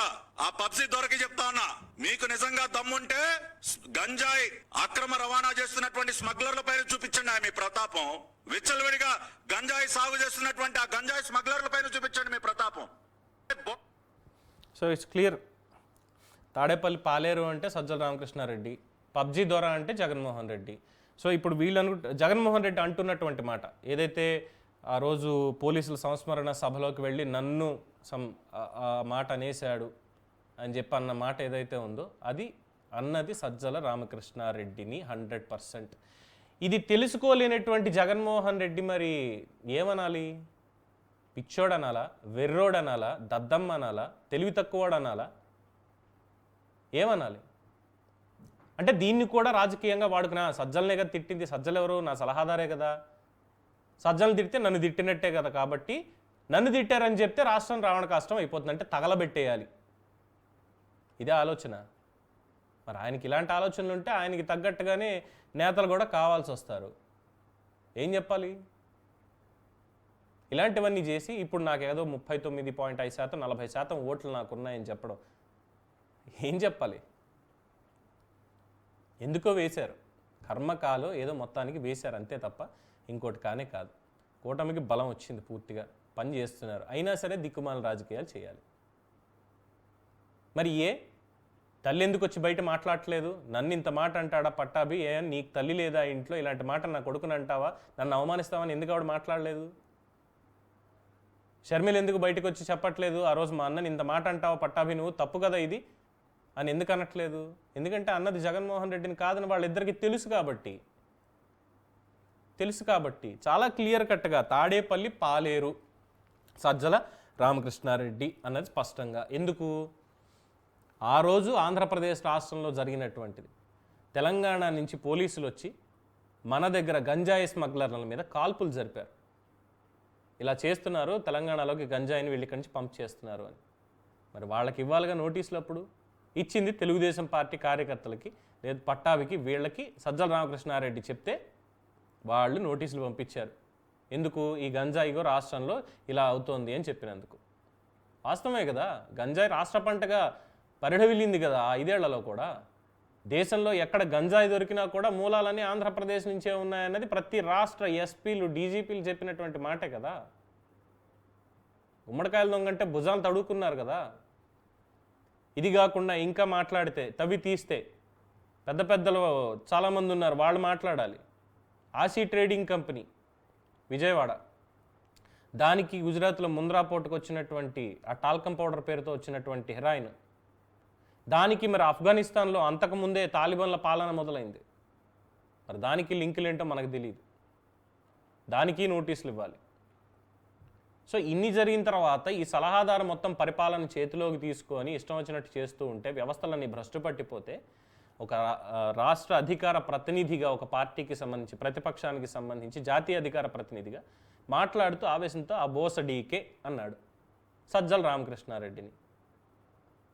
దానికి ఏదో చిన్ని నాన్నో వెర్రి నాన్నో ఇంకోటో అని చెప్పి శ్రీకాకుళం యాసలో ప్రస్తుత స్పీకర్ అయ్యన్న పాత్ర గారు ఏదో చెప్పారు. అలాగే రఘురామకృష్ణరాజు గారు కూడా దానికి సంబంధించి, బాబు ఇది అర్థం దీనికి, అంతే తప్ప ఇంకేం లేదు, మీరు బాగున్నారా అని అడిగినట్టు ఏదో చెప్పారు. సరే, తిట్టు నార్త్ ఇండియాలో. ఎందుకంటే దీనికి వైఎస్ఆర్సీపీ వాళ్ళు చెప్పినటువంటిది ఇంకొక వీడియో కూడా మీకు చూపించాలి. ఏంటంటే ఇదేం మాకు పెద్ద ఇబ్బంది ఏం కాదు, ఇది మేము చాలా చక్కగా మాట్లాడుకునేటువంటి మాటే, ఇది చాలా పరిపాటిగా మేము ఇది మాట్లాడుతూ ఉంటాం, అంతే తప్ప ఎవరిని తిట్టినట్టు కాదు అని చెప్పి నిన్ననే ఇంకొక నేత ఎవరు చెప్పారు. ఏంటి, కొడాలి నాని భాష ఉంది కదా, నీ అమ్మ మొగుడు ఎవడమ్మా మొగుడిస్తాడు అని చెప్పిన దానికి వైఎస్ఆర్సీపీ నేత చెప్పింది. ఐ థింక్ డిలీట్ చేసినట్టున్నారు, మళ్ళీ మనకెందుకు ఇది అని సోషల్ మీడియాలో కూడా వీడియో లేపేశారు. అది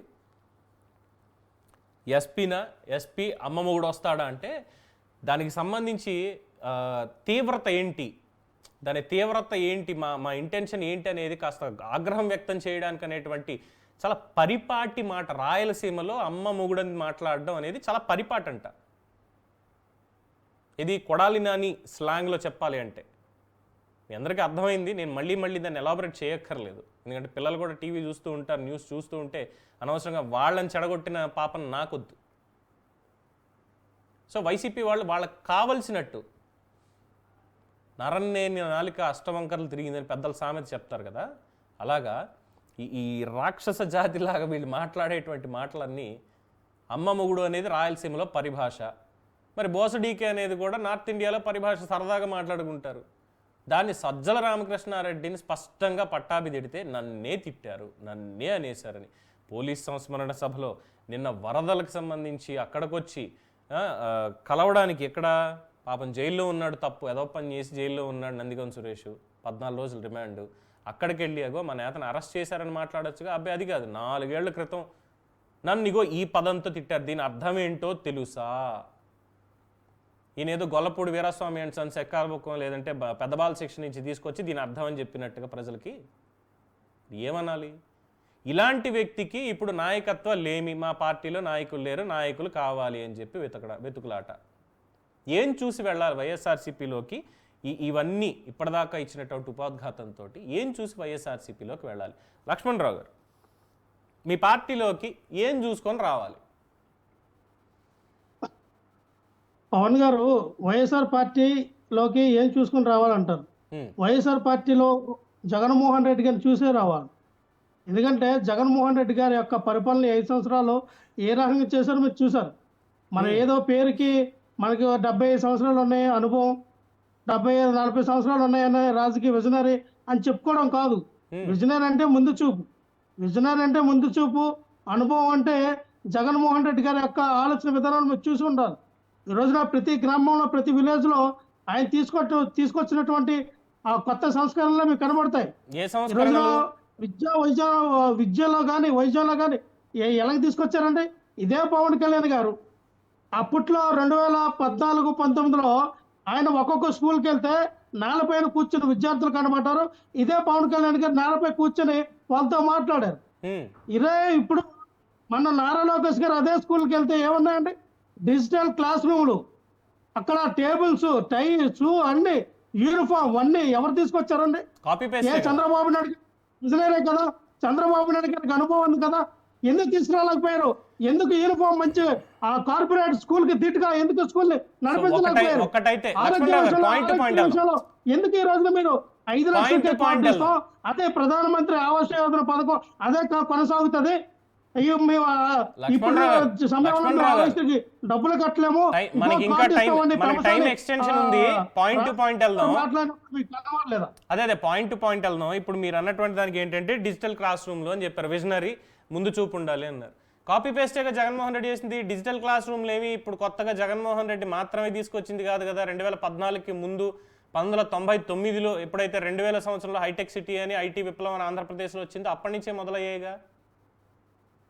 అంటే వైఎస్ఆర్సీపీలో రావాలి అంటే ముందు అబద్ధాలు ఆడాలి, ముందు అబద్ధాలు ఆడాలి అనే క్వాలిఫికేషన్ ఉండాలి, అంతే కదా. హైటెక్ సిటీ లేదా నేను ఐటీ హబ్ ని తీసుకొచ్చాను, మొత్తం ప్రపంచానికి నేనే ఐటీ రంగాన్ని ఉత్తరించానని చెప్పుకుంటారు చంద్రబాబు. ఆయన కాదు. జనార్దన్ రెడ్డి గారు అప్పుడు ఆ రోజు కాంగ్రెస్ పార్టీ హయాంలో ఒక్కొక్క హబ్ ఇచ్చారు. ఆ చెన్నైకి, బెంగళూరుకి, ముంబైకి, మనకి అలాగే ఆ సమయంలో వచ్చినటువంటి డబ్బు అది. దాన్ని నెక్స్ట్ ఏ ప్రభుత్వం ఆ ప్రభుత్వం డెవలప్మెంట్ చేసుకుని వెళ్తూ ఉంటది. నేనే కనిపెట్టా, కరెంట్ నేనే కనిపెట్టా, అమరావతి ఎందుకు నిర్మాణం చేయలేదు? చంద్రబాబు నాయుడు గారు చెప్పుకుంటారు డిమానిటైజేషన్ నేనే చేపించా, 2000 నోట్లు నేనే రద్దు చేయమని చెప్పా. అసలు 1000 నోట్లు వద్దు, ఇప్పుడు 500 నోట్లు కూడా కరెన్సీ పెట్టండి.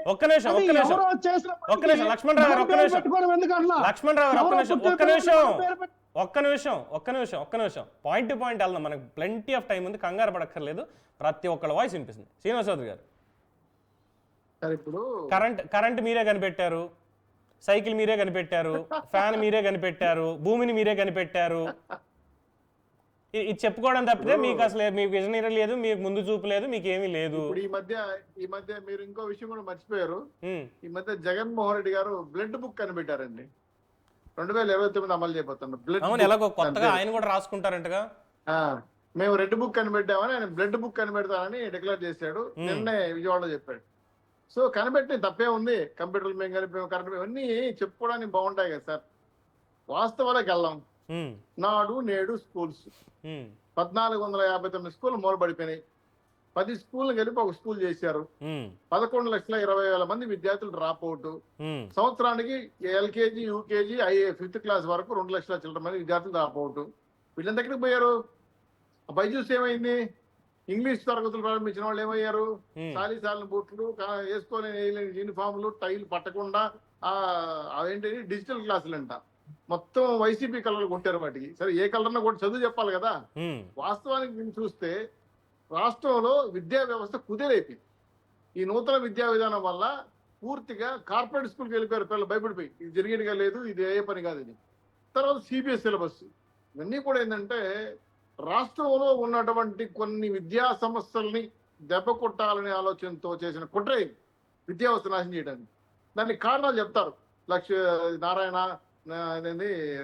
చైతన్య స్కూళ్ళు మోనోపల్ అయిపోయినాయి, అవి తెలుగుదేశం వారికి సపోర్ట్ చేస్తాయి కాబట్టి ఆర్థికంగా వాళ్ళు దెబ్బతీయాలంటే స్కూల్ని నాణ్యత తీసుకురావాలి. సరే నేను ఒక మాట అడుగుతాను మీ దగ్గర పవన్ కళ్యాణ్ గారు, చెప్పండి. విద్య పెరగాలంటే చదువు చెప్పే టీచర్ ఉండాలి కదా. 100%. రాష్ట్రంలో 5 ఏళ్లలో ఒక్క డిఎస్ఎన్ వేసారా? లేదు. ఒక టీచర్ అని పోస్ట్ చేశారా? మన విద్యార్థులు చదువుకుంటారు. విద్యా కుసుమాలు ఎలా వస్తాయి, తద్వారా డ్రాప్అవుట్ కాకుండా మళ్ళీ వేరే పైతరులు ఎలా వెళ్తారు. సో టోటల్ గా విద్య గురించి మాట్లాడాలంటే మాత్రం విద్యకు కేటాయించిన 25,400 కోట్ల రూపాయల్లో కనీసం 20% కూడా ఖర్చు పెట్టలేదు. ఆ బ్యాట్లు, ఆ షూలు, ఆ యూనిఫామ్లు, ఆ టైలు అప్పుడే చినిపోయినాయి. ఒక నెల లోపల చినిపోయినాయి. నేను అది కాదు మాట్లాడింది. పూర్తి స్థాయిలో విద్యా వ్యవస్థను నాశనం చేయడానికి కారకులైన వాళ్ళు గత ప్రభుత్వ విద్యాశాఖ మంత్రి ఎక్కడున్నాడో కూడా తెలియదు, కానీ ఆయన కూడా బాధ్యత వహించారు. ఎందుకంటే ఒక ఇద్దరండి ఐఏఎస్ ఆఫీసర్ ప్రశాంత్ శ్రీనివాస్ యాదవ్ గారు, కిషోర్ ఏదో వస్తారు, ఇద్దరు విద్యాశాఖ మంత్రులు. ఒకళ్ళేమో చాలా సీనియర్ పాలిటీషియన్ అయితే ఇంకొకళ్ళు బొత్స సత్యనారాయణ గారు సార్. బొత్స సత్యనారాయణ గారు సార్ విద్యాశాఖ మంత్రి ఉన్నారు గతంలో. అదే చెప్పారు. ఇంకొక వ్యక్తి ఏదో రమేష్ పేరు వస్తుంది, చీఫ్ సెక్రటరీ విద్యాశాఖ మంత్రులు ఇద్దరు ఉన్నారండి. ముందే దోసేసి పెట్టాలంట, ఆదిమూలం సురేష్ గారు ఇవ్వాలంట, మెనూ ఇచ్చేవాడు ఆయన. అలాంటి విద్యాశాఖలో ఉన్నటువంటి ఐఏఎస్ ఆఫీసర్లు వాడు చదువు చెప్పండి అంటే పిల్లవాళ్ళ పరిస్థితి ఈ విధంగా దారుణంగా తయారైతే చిక్కీలు, వాళ్ళకి ఇస్తున్న పౌష్టికాహారాలు, అలాగే అదే మధ్యాహ్న భోజనాలు పథకము ఇవన్నీ ఎత్తిపోయినాయి కదా. పూర్తిగా పాలు కూడా మురిగిపోయిన పాలు ఇచ్చారు కదా, గుడ్డు కూడా తీసేశారు కదా. నేను ఒకటి అడుగుతున్నా, విద్యా విధానం బాగుపడాలంటే తగిన టీచర్లు ఉండాలి, ప్రభుత్వ స్కూల్ బలంగా నడపాలి, వాటికి నిధులు ఉండాలి. సరే, అది ఒక పాయింట్. పుస్తకాలు తయారీకి సిలబస్ ఇవ్వాలి. అది ఒక పాయింట్. ఇక్కడ మనం వ్యవస్థలకు సంబంధించి ఏమేం చేశారు అనేది అది డిఫరెంట్ సబ్జెక్ట్. మళ్ళీ అలాగో ఈ 4 సంవత్సరాలు 9 నెలల్లో మాట్లాడుకునే అంశాలు ఇలా ఉంటాయి మనకి. సో వైసీపీలో జాయిన్ అవ్వడానికి ఏంటి క్వాలిఫికేషన్ అన్న దగ్గర అసలు మీ దాంట్లో ఎందుకు జాయిన్ అవ్వాలంటే జగన్మోహన్ రెడ్డి గారి నడక ఆయన 5 ఏళ్ల పనితీరు అని చెప్పి వారు అన్నారు. ఇదే ప్రశ్న నాకు తెలిసి సబ్జెక్టు కరెక్షన్ 91 92లో మీరు అడిగిన ప్రశ్న రాజీవ్ గాంధీ గురించి జ్యోతిబాస్ని అడిగారు. ఏమి కాంగ్రెస్ పార్టీలో రాజీవ్ గాంధీ అభిప్రాయం అంటే, రాజీవ్ గారు మంచి అందగాడు అండి అన్నాడు జ్యోతిబాస్. నేను ఏజ్ కాబట్టి. అట్లా ఈరోజు జగన్మోహన్ రెడ్డి గారు అందగాడు కాబట్టి ఆయన చూసి చేరొచ్చు. ఎందుకంటే 42 ఏళ్ళు 43 లక్ష్మణరావు చెప్పాలి వయసు. బాబు గారు అయితే 74 దాటి వెళ్ళిపోయింది. సో ఏముంది వైసీపీ పార్టీలో జాయిన్ అవ్వాలంటే జగన్మోహన్ రెడ్డి గారిని చూసి చేరాలి. ఇప్పుడు మన లక్ష్మణ్ కూడా చెప్పింది అది. పార్టీకి ఒక ఆశయం ఉండాలి కదా, పార్టీ ఒక అంతిమంగా ఒక ఇది దిశ నిర్దేశించే విధంగా కార్యక్రమాలు ఉండాలి కదా. ఇవి చూసుకున్నప్పుడు వైఎస్ఆర్సీపీ పార్టీకి ప్రణాళిక ఉందా, పార్టీ కార్యక్రమం ఉందా, నియమ నిబంధనలు ఉన్నాయా అని చూసినప్పుడు 5 ఏళ్ల పరిపాలనలో, అంతకుముందు 12 ఏళ్ళు ఉన్న వాళ్ళ ప్రతిపక్షంలో పరిపాలన కూడా తప్పు చేసిన వాళ్ళకి కమిషన్ చర్యలు ఏమీ లేవు, పార్టీని సస్పెండ్ చేసింది ఎవరు లేరు. వేరే పార్టీల మీద దాడి చేసినా, వేరే పార్టీ కార్యకర్తలు ఏమైనా చేసినా కూడా ఎటువంటి యాక్షన్స్ తీసుకోలేదు. పైగా ఎవరైనా పార్టీలో జాయిన్ చేసుకోవాలంటే ఏం క్వాలిఫికేషన్స్ ఉండాలి అనే పాయింట్ పైన వాళ్ళకి అవగాహన లేదు. ఎవరైనా డబ్బులు ఉన్న వాళ్ళు గతంలో వేరే పార్టీలో ఉంటే వచ్చారు, మాట్లాడుకున్నారు, ప్యాకేజీలు మాట్లాడుకున్నారు, నీకింత నాకింత మాట్లాడు జాయిన్ అయ్యారు తప్ప. సరే, అది డబ్బులు ఉన్న వాళ్ళు వెళ్ళి జాయిన్ అయ్యారు అంటే అది ఓకే శ్రీనివాస్ చౌదరి గారు, దాన్ని ఎవరు కాదనట్లా. జగన్మోహన్ రెడ్డి గారు మీరు భయపడద్దండి, 5 ఏళ్ళు కళ్ళు మూసుకోండి, మళ్ళీ మనం అధికారంలోకి వస్తాం. ఇది ప్రజలకి ఇంకుతుందా, ప్రజలు రిసీవ్ చేసుకుంటారా అని ఆలోచన కూడా ఉండాలి కదా. ఇప్పుడు నేను మాట అడుగుతున్నా, విజయవాడలో వరదలు జరుగుతున్నాయి. ఆయన ఎవరో నందిగామ సురేష్ జైల్లో పెట్టారు. ఆయన తప్పు చేసిందే తప్పు. ఆ తప్పు చేయడానికి చూడడానికి వెళ్ళాడు. మరి అది ప్రజలు చూస్తున్నారు కూడా నిర్ణయించుకుంటారు. ఇప్పుడు మీరు విజయవాడ పర్యటనకి ఎందుకు వచ్చారు? వాళ్ళు గో బ్యాక్ అని అడుస్తా అంటే ఏం చెప్పారు సమాధానం? వాళ్ళకి బొత్స ఆ విధంగా వస్తే ఆయన జరుపుకున్నారు. అంతకుముందు ఎమ్మెల్యే ఆయన ఒక ఆయన విజయవాడకి వస్తే ఆయన జరుపుకున్నారు. అంటే ప్రజలకి న్యాయం చేసి, ప్రజలకి సేవలు చేసి, ప్రజల దగ్గర పేరు తెచ్చుకుంటే మిమ్మల్ని ఎందుకు తరుపుకుంటారో అది నా పాయింట్. కాబట్టి ప్రజాసేవలు అవసరం లేదు సార్. ఈ పాయింట్ ఒకటైతే కృష్ణాంజనేయులు గారు ఎంపీలు కావాలి. ఒక్క నిమిషం కృష్ణాంజనేయులు గారు, ఇన్ జనరల్ గా ఇన్ జనరల్ గా మనకి ఏ పార్టీలో మీరు ఇందాక ఒక ప్రశ్న అడిగారు కదా, అందరికీ కామన్ గా అడిగారు అనుకుని నేను కూడా చెప్తాను. చెప్పండి సార్. ఎందుకు వైసీపీలో చేరాలి అనే దాని మీద అదే పాయింట్ ఇందాక అదే పాయింట్ నేను చెప్తాను. ఎందుకు అనంటే 50 ఏళ్ల జగన్మోహన్ రెడ్డి ఇంకొక 25 ఏళ్ళు ఆంధ్రప్రదేశ్ రాజకీయాల్లో ఉంటారండి. ఒకటి. రెండవది, పార్టీని మూసివేసుకోకుండా పార్టీ నడపడానికి కావాల్సినటువంటి ఆర్థిక వనరులు మొత్తం జగన్మోహన్ రెడ్డి దగ్గర ఉన్నాయండి. మూడో అంశము, 3 పార్టీలు, తెలుగుదేశము, జనసేన, కేంద్రంలో అధికారంలో ఉన్న బీజేపీ, ఈ ముగ్గురు కలిసినా సరే జగన్మోహన్ రెడ్డికి ఆంధ్రప్రదేశ్లో 40% మంది ప్రజలు ఓట్లు వేసినటువంటి బలం జగన్మోహన్ రెడ్డి దగ్గర ఉందండి. అందుకని జగన్మోహన్ రెడ్డిని భవిష్యత్తు ఉంది ఖచ్చితంగా ఆ పార్టీకి. అది 29 కాకపోతే 34 ఏంటి అనేటువంటి విషయం వాళ్ళు నిర్ణయించుకుంటారు చేరే వాళ్ళు. ఉమ్, ఖచ్చితంగా ఒక ప్రత్యామ్నాయ రాజకీయ పార్టీ కోసం వెతుక్కునేటువంటి వాళ్ళు ఖచ్చితంగా వైఎస్ఆర్ కాంగ్రెస్ పార్టీలో చేరడానికి వాళ్ళకి భవిష్యత్తుకి వాళ్ళకి వచ్చినటువంటి ఇబ్బంది అయితే ఏమీ లేదు నాకు ఓకే. తెలిసి అయితే. అయితే వాళ్ళతో పార్టీ ఏం చేసింది, వాళ్ళు ఘోరంగా ఓడిపోయారు కదా అవి అంటే ప్రతి పార్టీకి కొన్ని విధానాలు ఉంటాయి. ఇప్పుడు శ్రీనివాస్ చౌదరి గారు చెప్పినట్టు వాళ్ళకి సిద్ధాంతం ఏంది, విధానం ఏంటంటే తెలుగుదేశం కూడా 2019 ఎన్నికల్లో ఘోరంగా ఓడిపోయిన తర్వాత వాళ్ళకు 2014లో రాష్ట్రం విడిపోయిన తర్వాత చంద్రబాబు నాయుడు అనుభవశీలేని కదా ఆయనకు అవకాశం ఇచ్చింది. అవకాశం ఇస్తే ఘోరమైనటువంటి ఓటమికి 2019లో పరిస్థితులు కారణం ఏంటి, ప్రభుత్వ వైఫల్యం అనేటువంటిది అందరికీ తెలిసినటువంటి విషయం. ఉమ్, అందుకని 2019 నుంచి 24 వరకు కూడా వీళ్ళు కొన్ని రకాల పనులు చేశారు. దాంట్లో కూడా కొన్ని ఇప్పుడు ప్రజలు నచ్చనటువంటివి ఉన్నాయి కానీ ఓడిపోయారు. ఒకటి నేను చెప్పగలనండి, జగన్మోహన్ రెడ్డి పాలన విషయానికి వచ్చేసరికల్లా ఆయన పాలన అంటూ ఏమీ చేయలేదు.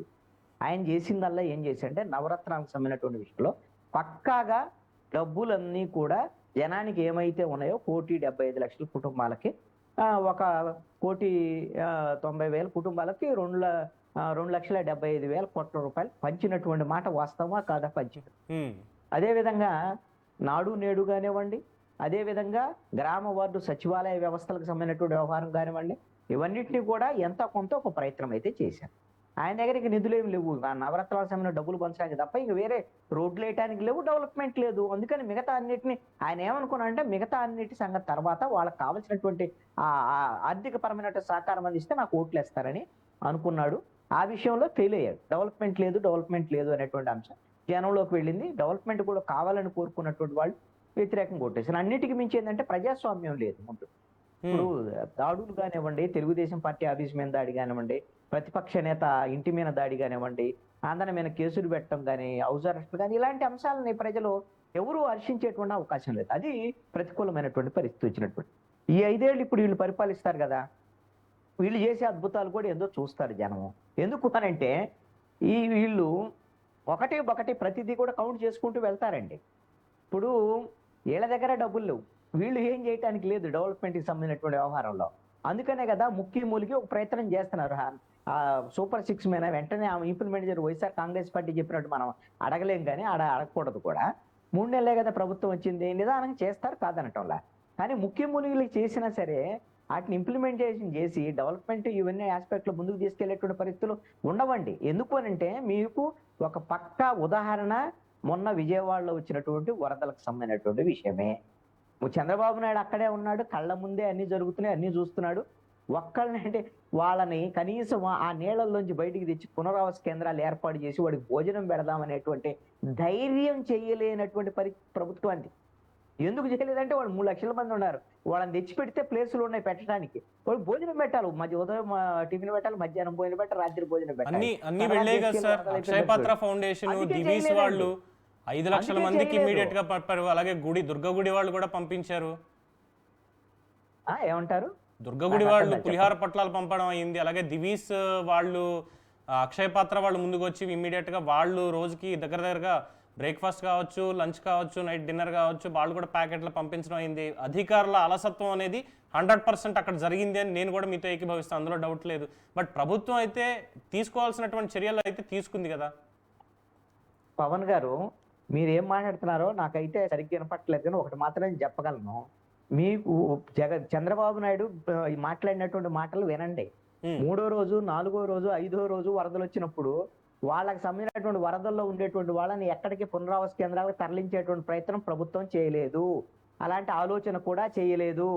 వాళ్ళకి 3వ రోజు కూడా భోజనాలు, మంచినీళ్లు కూడా అందలేదు, అందించలేనటువంటి పరిస్థితిలో ఉంది. చేయగలిగినటువంటి చేశారు. ఎంత చంద్రబాబు నాయుడు బాగా తిరిగాడు, మంత్రులు తిరిగి అందరు తిరిగారు. ఆపరేషన్ సక్సెస్ పేషెంట్ డెడ్ లాంటిది అనమాట వరదలదే. అంటే దాని గురించి ఏం లేదు. ఎందుకు చెప్తున్నా అంటే ఈ ఉదాహరణ ఎందుకు చెప్పానంటే గవర్నమెంట్ దగ్గర ఆ విధమైనటువంటి ఆలోచన. ఒక ఆంధ్రప్రదేశ్ రాష్ట్ర నడిబొడ్డు ఉన్నటువంటి విజయవాడలో ఉండేటువంటి 25,000 కుటుంబాలు, 3 లక్షల మందిని వరదలో ఉంటే వారం రోజుల పాటు వాళ్ళని పునరావాస కేంద్రాలను తరలించలేనటువంటి ఆర్థిక ఇబ్బందుల్లో ఈ రోజున ఆంధ్రప్రదేశ్ ప్రభుత్వం అలాంటి ఆలోచన కూడా చేయలేదు. ముఖ్యమంత్రి అలాంటి ఆలోచన తెలియక కాదు, చేయలేక. అందుకని ఇప్పుడు నేను చెప్తాను, చంద్రబాబు నాయుడు 4 సార్లు ఇప్పుడు ముఖ్యమంత్రి అయ్యాడు. ఇంకొకసారి అవుతాడో లేదో నేను చెప్పలేను, కానీ ఈ 4 సార్లు ముఖ్యమంత్రి అయినటువంటి దాంట్లో ఆయన చివరి క్షణాల్లో ఆయన ఒకసారి ఆలోచించుకుంటే విజయవాడ వరదలు అనేటువంటిది చంద్రబాబు నాయుడు ఆయన పొలిటికల్ లైఫ్ టైంలో ముఖ్యమంత్రిగా ఉన్న టైంలో బ్లాక్ మార్క్. ఇది గుర్తు పెట్టుకోండి, రాసి పెట్టుకోండి. ఆయన కావాలంటే ఆయన జీవిత చరిత్ర రాసిన వాళ్ళందరూ కూడా రాస్తారు. విజయవాడలో ఉన్నటువంటి నేను ఇప్పుడు అంటే స్టేట్మెంట్ తప్పైద్దేమో కానీ ఈ విజయవాడలో వరద ముంపుకు గురైనటువంటి ఒక్కళ్ళంటే ఒక్కళ్ళు కూడా తెలుగుదేశం పార్టీకి, జనసేన, బీజేపీకి ఓట్లు వేయరండి భవిష్యత్తులో. I don't think so that ఎందుకంటే శ్రీనివాస్ చౌదరి గారు ఈ కామెంట్కి మీ అభిప్రాయం ఏంటంటే ఎవరు ఇంక ఓట్లు వెయ్యరు, ఈ విజయవాడ వరదలు అనేదే చంద్రబాబు కెరియర్ మీద మచ్చబడుతుంది ఖచ్చితంగా అని వారి అభిప్రాయం. ఇప్పుడు నేను అభిప్రాయాలు చెప్పడంలో నేను వ్యతిరేకం కాదు, కానీ ఎవరి అభిప్రాయాలు వరకు ఉండొచ్చు. అయితే గతంలో మీరు గమనించండి, ఏ ముఖ్యమంత్రి అయినా ఇన్ని రోజులు బురదల్లో తిరిగి సేవ చేసే సంఘటనలు ఉన్నాయా? ఏ గంటలు పడితే 6 రోజులు నిద్రాహారాలు మాని బుడమేరికి గంటలు పూడ్చే సంఘటనలు ఉన్నాయా? ప్రజల్లో నిత్యం సంబంధాలు పెట్టుకొని ప్రజల అవసరాల కోసం ఏమున్నాయి, పాలు, నీళ్లు, పెరుగన్నం అన్ని కూడా. సార్ ఒక్కటి చెప్తున్నాను సార్, 100కి 100 పాళ్ళు ఎవరు సాటిస్ఫై చేయలేదు. అది అసాధ్యం కాని పని, అసాధ్యం. అది అలా చేశారని చెప్తే అబద్ధాలు అవుతుంది. అట్లీస్ట్ ఎవరో చివరాకున్న వ్యక్తి కూడా న్యాయం చేయడం కోసం పోరాడుతున్నాను తప్ప 100% విజయవాడలో 6 లక్షల మందికి న్యాయం చేసేవనే స్టేట్మెంట్ మాత్రం నేను ఇవ్వదలుచుకోవాలి. ఎవరు కూడా అది ఏ రాజకీయ పార్టీ కూడా చేయదు ఆ పని. అయితే చేస్తున్న సేవల్ని గుర్తించి ప్రజలు ఈరోజు మీరు కెమెరామ్యాన్లు, మీడియా, సోషల్ మీడియా ఆడ వెళ్తున్నారు. నేను కూడా చెప్పడం కాదు, వెళ్ళే చూస్తున్నారు. చాలా బాగా ఫైర్ ఇంజిన్ల ద్వారా ఇల్లు క్లీన్ చేయడం కానీ, ఇంటి సామాన్లకి డబ్బులు కేటాయించడం కానీ, గ్యాసు, ఎలక్ట్రికల్, వాళ్ళకు 2-వీలర్ బైక్లు, అనేక అంశాలపై ఇన్సూరెన్స్ క్లెయిమ్ చేయడం కానీ, చాలా విషయాల్లో పార్టీ పరంగా పక్కన పెట్టి ముఖ్యమంత్రి స్థాయిలో ప్రతి ఒక్కరిని సిఎస్ఆర్ ఫండ్ తీసుకొని వచ్చి దాని ద్వారా మళ్ళీ విజయవాడ నగరాన్ని పునరుద్ధరించడంలో కీలక పాత్ర వహించిన వ్యక్తులు మాత్రం ఖచ్చితంగా నిజంగానే హ్యాట్సప్ చెప్పాలి బాబు గారు. ఎందుకంటే ఈ గతంలో గతంలో 90 ప్రజలు కూలిపోతే జగన్ గారు ఏం చేశారు? 10 రోజులు పక్క పోలా, లాస్ట్ ఫ్లైట్ లో పోయాడు, ఏదో సెల్ఫీ తీసుకున్న ఫోటో పెట్టి గుమ్మనైపోయాడు. ఇప్పుడు 90 ప్రజలు దిక్కు దివానులే, మరి ముఖ్యమంత్రి గారు కదా, వాళ్ళ జిల్లానే కదా. అట్లా కాకుండా గాలి వదిలేసి ఈరోజు రాష్ట్రంలో ఇది ఒక విపత్తు, విజయవాడ ప్రజలు రాజకీయాలు పక్కన పెట్టాలి, ప్రజలకు సేవ చేయాలి. ఇతోధికంగా స్వచ్ఛంద సేవా సంస్థలు, సిపిఐ, సిపిఎం, కమ్యూనిస్టులు, కాంగ్రెస్లు, వైఎస్ఆర్సీపీ కావచ్చు, అందరూ కూడా వెళ్ళి చేస్తున్నారనే అభిప్రాయంతో నేను చెప్తున్నా. ఎందుకంటే ఎవరి సాయం వాళ్ళు చేయొచ్చు, కానీ ఇక్కడ కూడా వరదల్లో బురద రాజకీయం చేయడం మాత్రం కరెక్ట్ కాదు. నేను చెప్పడం ఏంటంటే బాబు గారి హిస్టరీలో ఇదొక అద్భుతమైన అంటే ఒక విపత్తు వచ్చినప్పుడు ఏ విధంగా ముఖ్యమంత్రి పనిచేయాలనే పైన కొత్త మంచి అనుభవం చూపించాడు. రాబోయే ముఖ్యమంత్రులకి ఉన్న ముఖ్యమంత్రికి ఆదర్శంగా ఉంటారనే విషయం పైన స్పష్టంగా చెప్పదలుచుకున్నాను. ఎందుకంటే ఉద్దులో ఆయన ఏ విధంగా చేశాడు, ఇప్పుడు విజయవాడ వరదలో కూడా అదే చేశాడు. ఎక్కడ కూడా ఆయన ఇంటికి కూర్చోనో లేదా ఆఫీస్లో కూర్చోనో అడిమేషన్ చేయలే. పూర్తి స్థాయిలో యంత్రాంగాన్ని, కలెక్టర్లు కానీ పూర్తిగా ఈరోజు చూడండి, 1 చిలుకు పై చిలుకు భోజనం ప్యాకెట్లు పంచడం కానీ, 1 వాటర్ బాటిల్ ఇవ్వడం కానీ, 40 లక్షల లీటర్లు పూర్తి స్థాయిలో పాలు ఇవ్వడం కానీ, ఇవన్నీ చూస్తే సాధ్యం, మామూలుగా సాధ్యం కాదు కదా సార్. గతంలో వరదలు వచ్చేప్పుడు జగన్మోహన్ గారు ఏం చెప్పారు? 4 టమాటాలు, 4 ఉల్లిపాయలు, 4 ఆ పాయింట్నే నేను వ్యక్తిగతంగా ఒక పాయింట్ని మెన్షన్ చేద్దాం అనుకుంటున్నా. అవుట్ ఆఫ్ షియర్ పాలిటిక్స్, నేను రాజకీయాలకి నేను దూరం. ప్రజల్లో ఈ విధంగా ముఖ్యమంత్రి నిలబడతాడు విషయాన్ని ఈయన మాత్రం ఆదర్శంగా నిలబడతాడు. ఆయనకి హిస్టరీలో ఆయనకు మంచి గుర్తింపు తెచ్చిన ఉదూత్ గాని విజయవాడ వరదల పైన గొప్ప అనుభవం కలిగిన ముఖ్యమంత్రిగా పేరెన్నికలుగుతాడు. కాబట్టి విజయవాడ చీకటి రోజులు అయినా చదివి వరదలు వచ్చి ఉండొచ్చు, నష్టం, అది వేరే సంగతి. కానీ ఒక ముఖ్యమంత్రిగా విజయవాడ కానీ ఉదూత్ పైన కానీ ఒక తనకు మైల్ రైలు నిలబడతాడని ఆదర్శంగా ఉంటాడని మేము అనుకుంటున్నాం. అలాగే ప్రజలు కూడా ఆశీర్వదిస్తారు. ఇప్పుడు కూడా మళ్ళీ చెప్తున్నా, 100కి 100 పాళ్ళు సాటిస్ఫై చేస్తాం అనేది. శ్రీనివాస్ చౌదరి గారు ఇక్కడ మీకు ఒక చిన్న యాడ్ ఆన్ ఇవ్వాలి. ఏంటంటే ఎందుకు ఈ గడిచిన కొన్ని డిబేట్లలో కూడా మీ మీద విమర్శ చేయాల్సి వస్తుంది. ఎందుకంటే చేతకాని పాలన అనాల్సి వస్తుంది కొన్ని విషయాల్లో. అండ్ అఫ్ కోర్స్ యాక్సెప్ట్ చేస్తున్నారు, నేను కాదని నేను అనట్లేదు. ఎందుకు చేతకాని పాలన అంటున్నానంటే, కృష్ణాంజనేయులు గారు అక్కడ కృష్ణా జిల్లాకు సంబంధించి, గుంటూరుకు సంబంధించినటువంటి ప్రతి విషయం మీద అవగాహన ఉన్నటువంటి వ్యక్తి. ఆయన దాకా కూడా ఇలాంటిది అంటే చంద్రబాబు నాయుడు 3, 4, 5 తేదీల్లో ఇంకా భోజనం పెట్టలేదు అన్నటువంటి ఒక తప్పుడు సమాచారం ఆయన దాకా వెళ్ళగలిగింది అంటే మీరు పనిచేస్తున్నటువంటి తీరు, బయట జరుగుతున్నటువంటి తప్పుడు ప్రచారం ఏదైతే ఉందో. ఎందుకంటే ఇక్కడ హరే కృష్ణ వాళ్ళది కావచ్చు, లేదు అంటే మన అక్షయ పాత్ర వాళ్ళది కావచ్చు, వాళ్ళు ఎంత కష్టపడుతున్నారు అనేది కళ్ళారా చూసి వచ్చినటువంటి వాడిని. అట్ ద సేమ్ టైం కొంతమంది ఐపీఎస్ ఆఫీసర్లు, వాళ్ళకి సంబంధించినటువంటి సంస్థలు, ప్రైవేట్ సంస్థలు, ఆర్గనైజేషన్స్, అందులో ఉన్నటువంటి వాలంటీర్స్, వాళ్ళు బయటకు వచ్చి మాకు ఇక్కడ ప్రభుత్వం ఇవ్వట్లేదు, మాకు ఇది చెయ్యట్లేదు, మీకు కావాలంటే నేను స్క్రీన్ షాట్స్ అయితే మొత్తం మీకు పంపిస్తా. వాళ్ళు గతంలో ఎప్పుడు ఎక్కడ ఏం మాట్లాడారు, ఇప్పుడు ఏం మాట్లాడుతున్నారు, ఆ ఫోటో మ్యాచ్ చేసి మరి నేను మీకు పంపిస్తా. యాక్షన్ మీరు తీసుకుంటారా? మీరు తీసుకోలేరు. ఎందుకంటే ఇప్పుడు చెప్తున్నారుగా, మాట్లాడితే మేము ప్రజల్లోకి వెళ్ళాలి, పని చేసుకోవాలి. తప్పుడు ప్రచారం జరుగుతున్నప్పుడు అది తప్పు అని చెప్పడం ఎంత కరెక్టో, దాన్ని ఖండించకపోవడం కూడా అంతే తప్పు అవుతుంది. 2014లో మీరు గెలిచింది అనుభవం అన్న పేరు మీద, 19లో ఓడిపోయింది మీరు చేసినటువంటి పని మీరు చెప్పుకోకపోవడం, తప్పుడు ప్రచారాన్ని ఎక్కువగా ప్రజల్లోకి పంపించడం వల్ల 2019 నుంచి 24 మధ్యలో అప్పుడు కూడా మీరు చేతకాని వాళ్ళలాగే ఉన్నారంట, అందులో ఎటువంటి అభ్యంతరం లేదు.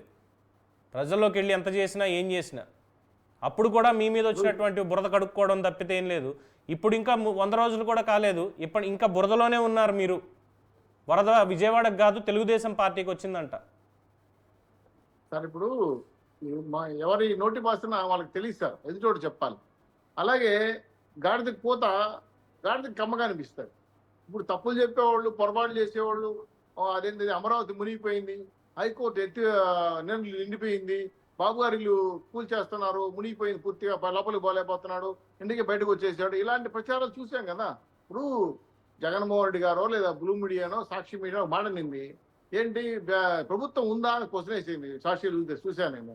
మరి జగన్మోహన్ గారు ఎక్కడ ఉన్నారు, నేను అడిగితే సమాధానం చెప్పాలి. సో ఇలా కాదు సార్, సమస్య వచ్చినప్పుడు ప్రజలకు అండగా నిలబడి పార్టీలు జెండాలు పక్కన పెట్టి సాయం చేసిన బాధ్యత రాజకీయ పార్టీలుగా ఉంది. మరి జగన్మోహన్ గారు ఇచ్చిన ₹1 ఎక్కడ, ఏ సాయం చేశారు, విజయవాడ మేయర్ ఎవరు, విజయవాడ కార్పొరేటర్లు ఎవరు, వాళ్ళు ఎంతవరకు న్యాయం చేశారు అనే ప్రశ్న వాళ్ళు వేసుకోవాలి. మేమైతే తెలుగుదేశం పార్టీగా మీరు అన్నట్టు రాజకీయాలను పక్కన పడేసి అందరూ కూడా చాలా మంది మానవతా దృక్పథంతో వాళ్ళ వల్ల అయింది. చిన్నపిల్లలు కిడ్నీ బ్యాంకులో డబ్బులు తీసుకొచ్చి ఇస్తున్నారు, అది నిజంగా మానవతానికి చిహ్నంగా మారుతుంది. అలాంటి సాయం చేయడం వదిలేసి ఇక్కడ ఎవరినో ఖైదీలు కలవడానికి వచ్చి ఆడుకొచ్చి బురదలో పడుకొని 2 మాటలు మాట్లాడేసి తిట్టేసి ఈ ప్రభుత్వం ఏం చేయలేదు, నాశనం అయిపోయింది, జనాలు దెబ్బతినిపోయినారు. మీరేం చేస్తున్నారు, దానికి మీరేం చేస్తున్నారన్న ప్రశ్న ఇక్కడ. మీరేం చేస్తున్నారు సార్, మీరేం చేస్తున్నారు? నాకు తెలుసు కాదు కాదు నాకు తెలిసి నేను ఇక్కడ రికార్డు పెట్టుకుని చెప్తున్నా.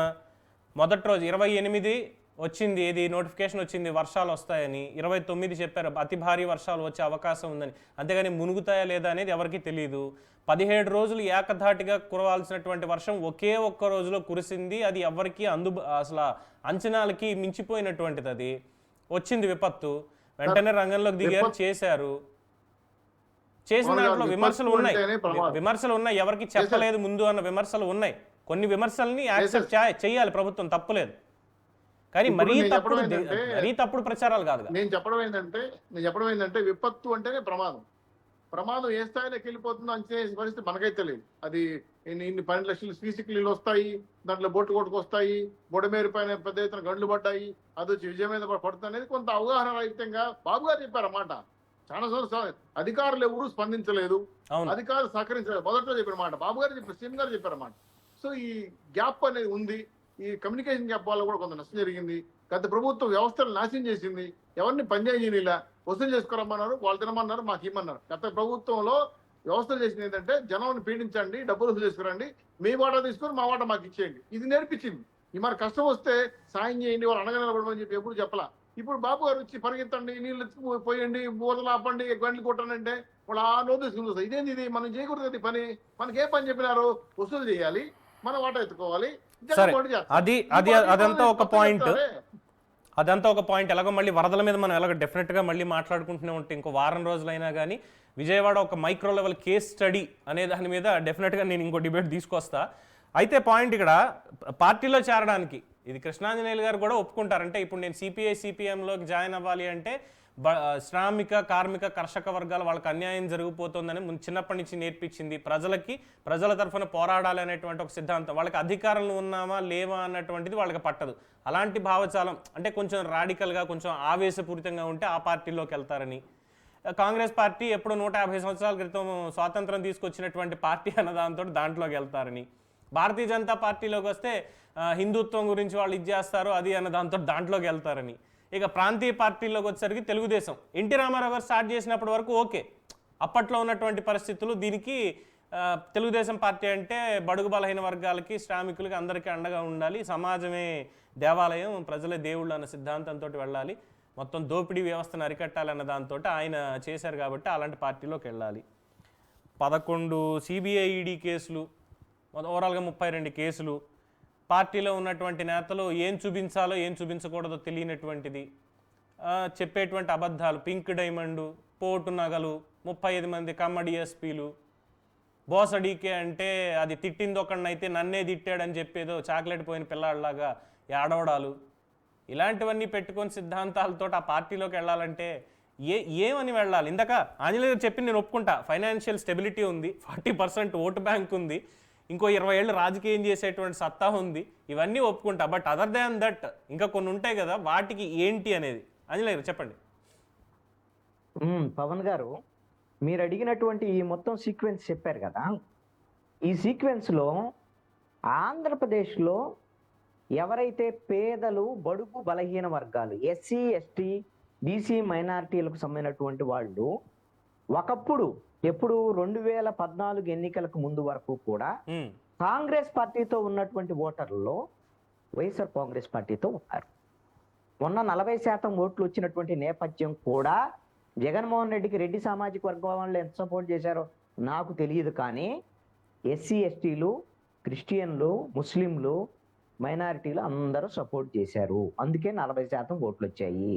అంటే బడుగు బలహీన వర్గాలకు సంబంధించినటువంటి పార్టీగా ఈ రోజున ఆంధ్రప్రదేశ్లో వైఎస్ఆర్ కాంగ్రెస్ పార్టీకి ఉందా పేరు? కాంగ్రెస్ పార్టీ లేదు కదా, కాంగ్రెస్ రీప్లేస్ చేసింది వైసీపీ. అందుకని ఆ దాంట్లో మాకు అవకాశం ఉంటుంది అనేటువంటి దాని మీద చేస్తారు. అదే విధంగా వాళ్ళ వల్లే నాకు మేలు జరిగిందని ఓటేస్తారు. అందుకు జరిగేటటువంటి పరిస్థితి. మరి తెలుగుదేశం మీరు చెప్పారు కదా, ఏది తెలుగుదేశానికి సంబంధించినటువంటిది ఏదో బడుగు బలహీన వర్గాలు, తెలుగుదేశం ఆవిర్భావం ఆ రోజున కాంగ్రెస్ పార్టీకి సంబంధించినటువంటి కాంగ్రెస్ వాళ్ళు అందరూ కూడా ఎవరు రెడ్లు, పెత్తందారులు, వ్యవహారం ఎన్ని ఉన్నారు, స్వతంత్ర పోరాట సమరయోధులు కాదు ఉంది. అప్పుడు మద్రాసు నుంచి విడిపోయిన తర్వాత రెడ్లు పెత్తనంలో కాంగ్రెస్ పార్టీ ఉంది. ఇది ఢిల్లీ వాళ్ళకి మొత్తం కూడా ఊడికం చేస్తున్నారనే దాని మీద ఒక ఆత్మగౌరవ పోరాటము అనేటువంటి దాన్ని తీసుకొని ఎన్టీ రామారావు వచ్చిన నేపథ్యంలో ఎక్కడైతే ఆంధ్రాలో ఉన్నటువంటి రెడ్లను ఎదుర్కోవాలి అని అంటే తెలంగాణలో బీసీలు అవసరం అనేటువంటి దాని మీద బీసీలను కలుపుకొని, ఉత్తరాంధ్రలో బీసీలను కలుపుకొని తెలుగుదేశం పార్టీ కొత్త ఒక రక్తాన్ని ఎక్కించుకొని కొంత ప్రయత్నం చేసింది. అంతే తప్ప దాన్ని మీకు తెలుగుదేశానికి సంబంధించినటువంటి బీఏలు ఏమిటి, బీసీల వరకు, తెలంగాణ బీసీలు, ఉత్తరాంధ్ర బీసీల వరకు వాళ్ళని అట్రాక్ట్ చేయగలిగింది. ఆ రోజున కొత్తగా కొంతమందిని తీసుకురాగలిగింది. కానీ కాంగ్రెస్ పార్టీకి సంబంధించినటువంటి ఆరిజిన్ ఏదైతే ఎస్సీ సామాజిక వర్గాలు, క్రిస్టియన్లు, మైనారిటీలకు సంబంధించిన ముస్లింలు, వీళ్ళు కాంగ్రెస్ పార్టీ నుంచి వైసీపీకి వచ్చారు 2012 తర్వాత ఆంధ్రప్రదేశ్లో అనేటువంటిది ఒకటి గుర్తుపెట్టుకోవాలి. అందుకని అసలు జగన్మోహన్ రెడ్డి అంటే ఏదో టెర్రరిస్ట్ అన్నట్టుగా, జగన్మోహన్ రెడ్డి అంటే ఇన్ని కేసులు ఉన్నాయి, ఏమైనా ఈ విధంగా ఉన్నాయి, అసలు ఎవరు చేరుతారు ఈ పార్టీలు అన్నట్టుగా మీరు మాట్లాడితే జనం ఏమనుకుంటున్నారు అనేది ఇక్కడ పాయింట్. మీరు చెప్పింది నమ్ముతారా లేదనేటువంటిది ఒకసారి ఆలోచించుకోండి. జనమే ఏమి నమ్మారు? 2019 ఎన్నికల్లో కేసులు లేవా? 2019 ఎన్నికల ముందు ఇన్ని లక్షలు తిన్నాడని లేదా? ఆయన మీద ఆరోపణలు లేవా? ఇవన్నీ ఉన్నాయి కదా, 2019 ఎన్నికలకు ముందే ఉన్నాయి కదా, గెలిపించారు కదా 151 సీట్లతో.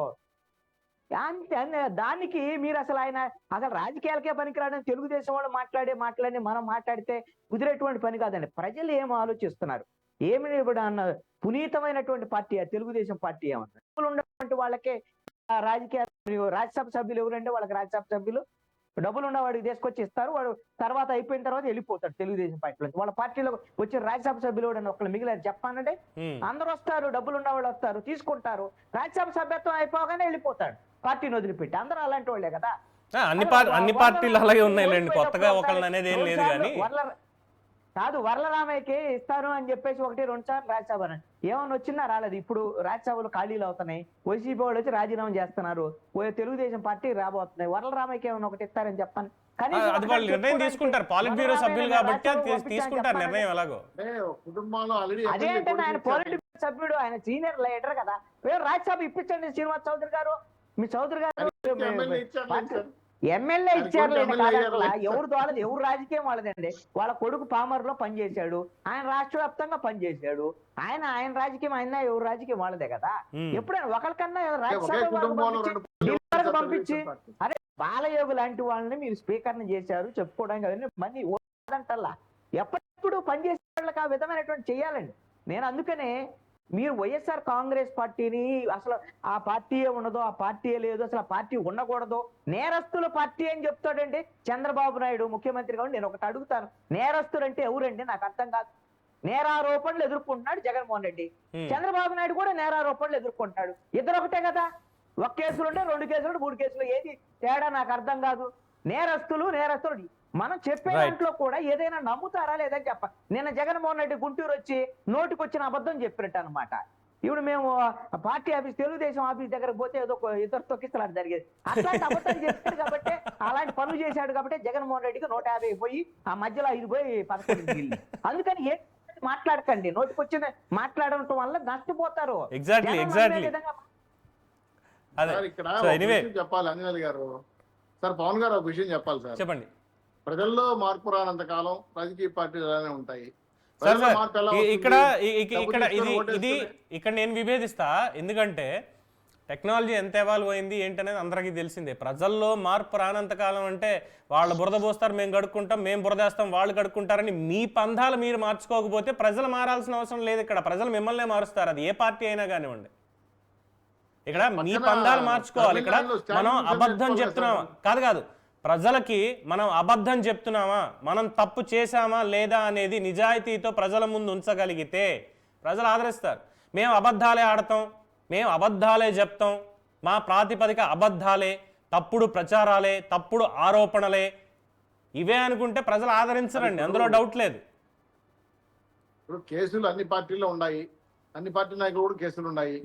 ఇవాళ కూడా విజయసాయి రెడ్డి పెట్టినటువంటి పిటిషన్ కూడా హైకోర్టు కొట్టేసిందిగా. ఐఎంజీకి సంబంధించి 2000 ఆయన అడుగుతాడు, నాకు అర్థం కాంది, కుక్కలు దొంగలు పడిన 6 నెలలకి కుక్కలు మొరిగినట్టు 1999 నుంచి 2004 మధ్యలో ప్రభుత్వం మిగతా వాటితో చేసుకున్నటువంటి ఒప్పందాలు వీటన్నిటి మీద కూడా ఎంక్వైరీ కావాలి సిబిఐది అని చెప్పి 2012లో కేసు వేశాడు. ఇప్పుడు కొట్టేశారు. సార్ ఇప్పుడు విచారణకి ఇవ్వాలి అనేటువంటి దాని మీద వేసినటువంటి కేసులేండి. దానికి ఇచ్చినటువంటి కామెంట్స్ వేరే ఉన్నాయి. కృష్ణాంజనేయులు కాదు, అది రేపు ఎలాగో డిస్కషన్ వస్తుంది. హైకోర్టు ఏం క్లీన్ చిట్ ఇచ్చినట్టు ఏం కాదు చంద్రబాబు నాయుడు గారు, వేరే విషయం అండి. అది ఐఎంజీ కేసుల విషయాలైనా బెయిల్ కూడా వచ్చేసేసారు. ఎందుకంటే అది డిఫరెంట్ ఇష్యూ, అది రేపు చూద్దాం డెఫినెట్ గా. సో థ్యాంక్ యూ కృష్ణాంజనేయులు గారు, థ్యాంక్ యూ శ్రీనివాస్ చౌదరి గారు, థ్యాంక్ యూ లక్ష్మణ్ రావు గారు పార్టిసిపేట్ చేసినందుకు డిబేట్ లో. Thanks for your participation and suggestions. చాలా విషయాలు చెప్పారు. సో ఓవరాల్ గా ఒక చిన్న కంక్లూడ్ పాయింట్స్ ఏంటంటే, I'm not against to any political party or for to any political party. నేను ఎవరికి అఫిలియేషన్ ఏం లేదు. మేబీ 1 or 2 లీడర్స్ని నేను ఇష్టపడవచ్చు, వాళ్ళు చేసిన మంచి పనులు చెప్పొచ్చు, అలాగే వాళ్ళని విమర్శించవచ్చు, తప్పేం లేదు, ఎవరికైనా ఉండేది. కానీ బ్లంట్గా మరి ఇలాంటి అబద్ధాలు వీటినే ప్రాతిపదిగా చేసుకుని మాట్లాడేటువంటి మాటలు, ఎందుకంటే ప్రజలకు చెప్పాలి. నేను ఆల్రెడీ చాంతాడంత లిస్టు 2014 నుంచి ఏం జరిగిందని చదివి చూపించా, మొత్తం అన్నీ కూడా ప్రజల్లో ఇంకా ఉన్నాయి. మరి ఈ ప్రభుత్వాన్ని ఎందుకు ఇంకా వీళ్ళని ఎందుకు మీ పరిపాలన ఇంకా చేత కావట్లేదు, మీ చేతకానాలని ఎందుకు అంటున్నావు అంటే, ముఖ్యంగా ఒక భక్తుడిగా, వెంకటేశ్వర స్వామి భక్తుడిగా పింక్ డైమండ్ ఇష్యూ ఏంటి, ఏమైంది? 100 కోట్ల పరువు నష్టం విజయసాయి రెడ్డి మీద వేశారు, రమణ దీక్షితుల మీద వేశారు. గత 5 ఏళ్ళ ఉన్నటువంటి ప్రభుత్వం కోర్టులో అలాగే ఉంచింది. ఎందుకు ఇప్పుడు బయటికి రావట్లా? టీటీడీ ఈవో అందరూ కూడా అయిపోయారు కదా, ఉన్నారు కదా, కేసు పరిస్థితి ఏంటి?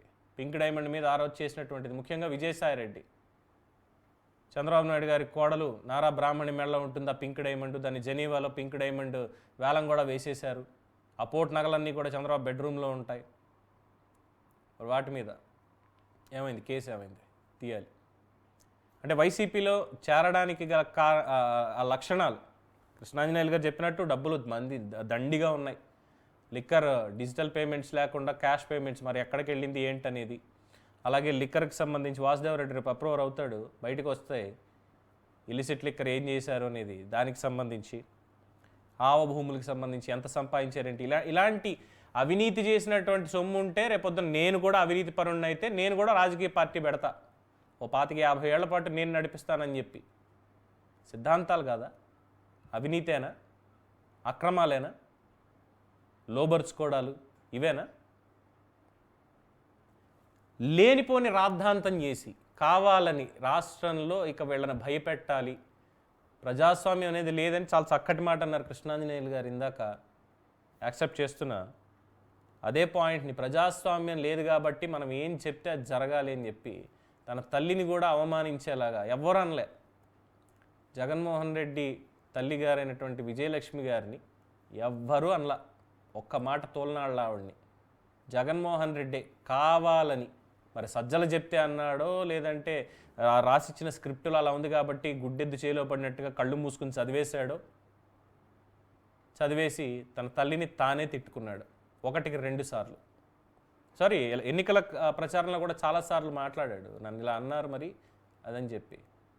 పైగా ఏదో 2 రాళ్ళు పడ్డాయి ధర్నా చేయడానికి వెళ్తే, మా వాళ్ళు 2 రాళ్ళు పడ్డాయి ధర్నా చేయడానికి. సుత్తులు, కర్రలు, గేట్లు గుద్దేయడాలు, పోలీసులను అడ్డం పెట్టుకుని చేయడాలు. ఎవడికి చెప్తున్నాడు? జగన్మోహన్ రెడ్డి ఎవడికి చెప్తున్నాడు? సెంట్రల్ ఏజెన్సీస్ ఏం చేస్తున్నాయి? సిబిఐ కేసులు ఇవన్నీ ఉన్నాయి. విచారణలో జాప్యం ఎందుకు జరుగుతోంది? అవినీతి ఆరోపణలు, లేపాక్షి భూములు, క్విడ్ ప్రోకో, చాలా ఉన్నాయి కదా. అన్నిట్లోనూ ట్రయల్ ఇంకా స్టార్ట్ అవ్వాలి కదా, మరి ఎందుకు అవ్వట్లేదు? చక్కగా విమానం ఎక్కిచ్చి లండన్ టూర్ వెళ్ళరా నాయన అని పంపిస్తున్నారు. ఎస్, డెఫినెట్గా విమర్శిస్తా. తప్పుడు కేసులు, తప్పుడు ఆరోపణలు, ఇష్టం వచ్చినట్టు. లిక్కర్ వల్ల ఎంతమంది చచ్చిపోయారు? అందులో ఏ డ్రగ్స్ కలిపారు? తీయండి, నిగ్గు తీయండి మొత్తం. కూటమి ప్రభుత్వం ఉంది కదా. పైగా ఇందాక చెప్తున్న కృష్ణాంజనేయులు గారు చెప్పింది మరి తెలుగుదేశం పార్టీ వాళ్ళు ఎంత సీరియస్గా తీసుకుంటారో నాకు తెలియదు. ఆల్రెడీ జగన్మోహన్ రెడ్డికి పైన ఉన్నటువంటి వాళ్ళకి మిలాఖాతులు అయ్యాయట. ఎక్కువ సీరియస్గా ఈయన మీద వెళ్ళకూడదని చెప్పి ఆల్రెడీ కట్టడి జరుగుతోందిట. అది ఆయన చెప్పింది, విశ్లేషకులుగా ఆయన చెప్పారు. ఆయనకున్న ఇన్ఫర్మేషన్ మరి ఎంత తెలియదు. కానీ మరి ఒకవేళ అదే నిజమైతే రాష్ట్రంలో ఇన్నాళ్ళు జరిగినటువంటి మారణ హోమానికి చట్టపరంగా, నేనేం వ్యక్తిగతంగా వెళ్ళమని చెప్పట్ల, చట్టపరంగా, న్యాయపరంగా ఎవరికీ శిక్ష పడదు. వైసీపీ వాళ్ళందరూ సేఫ్. తెలుగుదేశం పార్టీ తరఫున దెబ్బలు తిన్నవాళ్ళు, మొత్తం లాస్ అయినటువంటి వాళ్ళు సన్యాసం తీసుకుని బయటికి పోయి, ఇంకా న్యాయం అన్న మాట మర్చిపోయి ఎలా అవ్వదు. సో ఇలాంటి పార్టీలోకి 100 నియోజకవర్గాలకు పైగా మాకు లీడర్ కావాలని టులెట్ బోర్డు పెడితే ఏం చూసి వెళ్ళాలి? ఏం చూసి జాయిన్ అవ్వాలి? పోలవరాన్ని కూల్చినందుక, పట్టిసీమను వాడనందుక, అమరావతిని శ్మశానం అని చెప్పని నిజంగానే శ్మశానంగా వదిలినందుక, రాష్ట్రానికి కనీసం పెట్టుబడులు రానివ్వనందుక, దోచుకున్నందుక, దేని గురించి రానివ్వాలి? దేని గురించి వెళ్ళాలి వీళ్ళ పార్టీలోకి? చుట్టుపక్కల ఇంకా అదే క్వార్టరీని పెట్టుకొని, అదే స్క్రిప్టులు, కనీసం స్క్రిప్ట్ రైటర్ అన్న చేంజ్ చేయండి ఆ జగన్మోహన్ రెడ్డికి పక్కన. ఆయన పాపం పబ్జీ ఆడుకుంటున్నాడో ఇంకా లేదో మర్చిపెట్టి తెలియదు. అప్పట్లో పట్టాభి అన్నట్టు మరి పబ్జీ ద్వారా కొత్తగా పేరు పెట్టారు అప్పట్లోనే. ఇప్పటికీ అదే పబ్జీ ఆడుతున్నాడో, కొత్త గేమ్స్ ఏమైనా ఆడుకుంటున్నాడో, వాటిలో పడి ఈ స్క్రిప్ట్ ఇవన్నీ మర్చిపోతున్నాడేమో తెలియదు. మొత్తం క్యాడర్ని ఇవన్నీ పక్కన పెట్టేసి, నిజంగా గంజాయి బ్యాచ్ అనడంలో ఎటువంటి తప్పు లేదు కొంతమందిని వీళ్ళలో. గత 5 ఏళ్లలో గంజాయి రాష్ట్ర పంట కింద ఏ విధంగా అయిపోయింది అనేది అందరికీ తెలిసినటువంటి విషయమే. అందులో వైఎస్ఆర్సీపీ వాళ్ళే చాలామంది ఉన్నారు. పైగా లక్ష్మణరావు గారు చెప్తారు, వీళ్ళ పార్టీ అధికార ప్రతినిధి, మా పార్టీలో నిబద్ధత ఉంది, ప్రజాసేవ చేయడానికి వచ్చాం, మేము 5 ఏళ్ల పరిపాలన చూపించాం. ఏం చూపించారు? అనంతబాబు, గోరంట్ల మాధవ్, ఇక విజయసాయిరెడ్డి మీద వచ్చిందని నేనేం మాట్లాడను, అది వేరే విషయం. అంబటి రాంబాబు, అవంతి శ్రీనివాసరావు, ఇవి కాకుండా ఇంకా చాలామంది నేతలు ఇంకా చాలామంది ఉన్నాయని కూడా అంటున్నారు. ఇవి చేసినందుక నరసరావుపేటలో, చిలకలూరుపేటలో ప్రైవేట్ ప్రాపర్టీలను కూడా కబ్జాలు చేయడానికి ప్రయత్నం చేసినందుక, రాష్ట్ర వ్యాప్తంగా భూముల్ని దోచుకున్నందుక, దేవాదాయ శాఖను భ్రష్టు పట్టించినందుక, BC, SC, ST, minority welfare వీటన్నిటిని భ్రష్టు పట్టించినందుక, అంబేద్కర్ని అవమానించినందుక. ఎందుకు చేరాలి వీళ్ళ పార్టీలో? ఏముందని జగన్మోహన్ రెడ్డిదా ఆయన దగ్గర? డబ్బు ఒకటేనా? రేపు పొద్దున్న మొత్తం ఎంక్వైరీ నడుస్తుంది. ఎంక్వైరీకి ఎవడం పడతాడు? ప్రజలు అడ్డం అంటే పడరు, అవినీతి చేశాడు అన్నదానికి. మరి పైన ఉన్నటువంటి రాజకీయ నాయకులంతా ఒక్కటే అనుకుంటే ఏం చేయలేం. కానీ బట్ ఆ పార్టీకి మాత్రం భవిష్యత్తు అయితే డెఫినెట్గా కనిపించట్లేదు. ఎవరు వెళ్తారు? చదువుకున్న వాళ్ళు అయితే వెళ్ళరు, నో డౌట్ ఇన్ దట్. ఇది ప్రజలు చాలామంది చెప్తున్నటువంటి అంశం. ఒక్కొక్కళ్ళ అభిప్రాయం ఒక్కొక్కళ్ళు ఉండొచ్చు, తప్పలేదు. కానీ పాయింట్ లేకుండా వెళ్ళడం అయితే కష్టం కదా. సో జగన్మోహన్ రెడ్డి గారిని మాత్రమే చూసుకుని వెళ్ళాలి అంటే ఆయన మీద చెల్లెలే తేడాగా మాట్లాడుతోంది. మా అన్నయ్యని చూస్తుంటే నాకే అర్థం కావట్లేదు, ఆయన మానసిక స్థితి మీద అనుమానంగా ఉంది నాకు అని చెప్పి ఆవిడే చెప్తోంది. మరి ఆయనే అలా ఉంటే ఆయన చూసుకుని వెళ్ళే వాళ్ళందరూ ఇంకెలా ఉండాలి? ఏం మరి భవిష్యత్తు ఎలా ఉంటుంది? మరి ఆ నియోజకవర్గాల్లో వీళ్ళకి లీడర్లు ఎవరు ఉంటారు? పాపం కొన్ని లక్ష్మణరావు లాంటి వాళ్ళకి ఏమైనా అవకాశం ఇచ్చి, బాబు నువ్వు ఈ నియోజకవర్గ ఇన్ఛార్జ్గా ఉండి ఇచ్చేయంటే దానికి క్వాలిఫికేషన్స్ చెప్పానుగా, మరి ఈ క్వాలిఫికేషన్స్ అన్నీ ఉన్నాయా? బోసు డీకే అని తిట్టించుకొని నన్ను కాదయ్యా నిన్నే తిట్టాడు అని చెప్పి ఆయన దగ్గరికి వెళ్ళి తిమ్మిని బంబించేసి మళ్ళీ కేడర్ అందరినీ రెచ్చగొట్టేలా ఆయనతో మాట్లాడించేటువంటి కార్యక్రమాలు చేసేటువంటి సత్తా మిగతా వాళ్ళకు ఉందా? వాళ్ళే దిశానిర్దేశం చేసుకోవాలి, మొత్తానికి సెల్ఫ్ రెస్ట్రాస్పెక్షన్ చేసుకోవాలి. సో ఇది ఇవాళ డిబేట్. టూలెట్ పెట్టేశారు వైసీపీకి.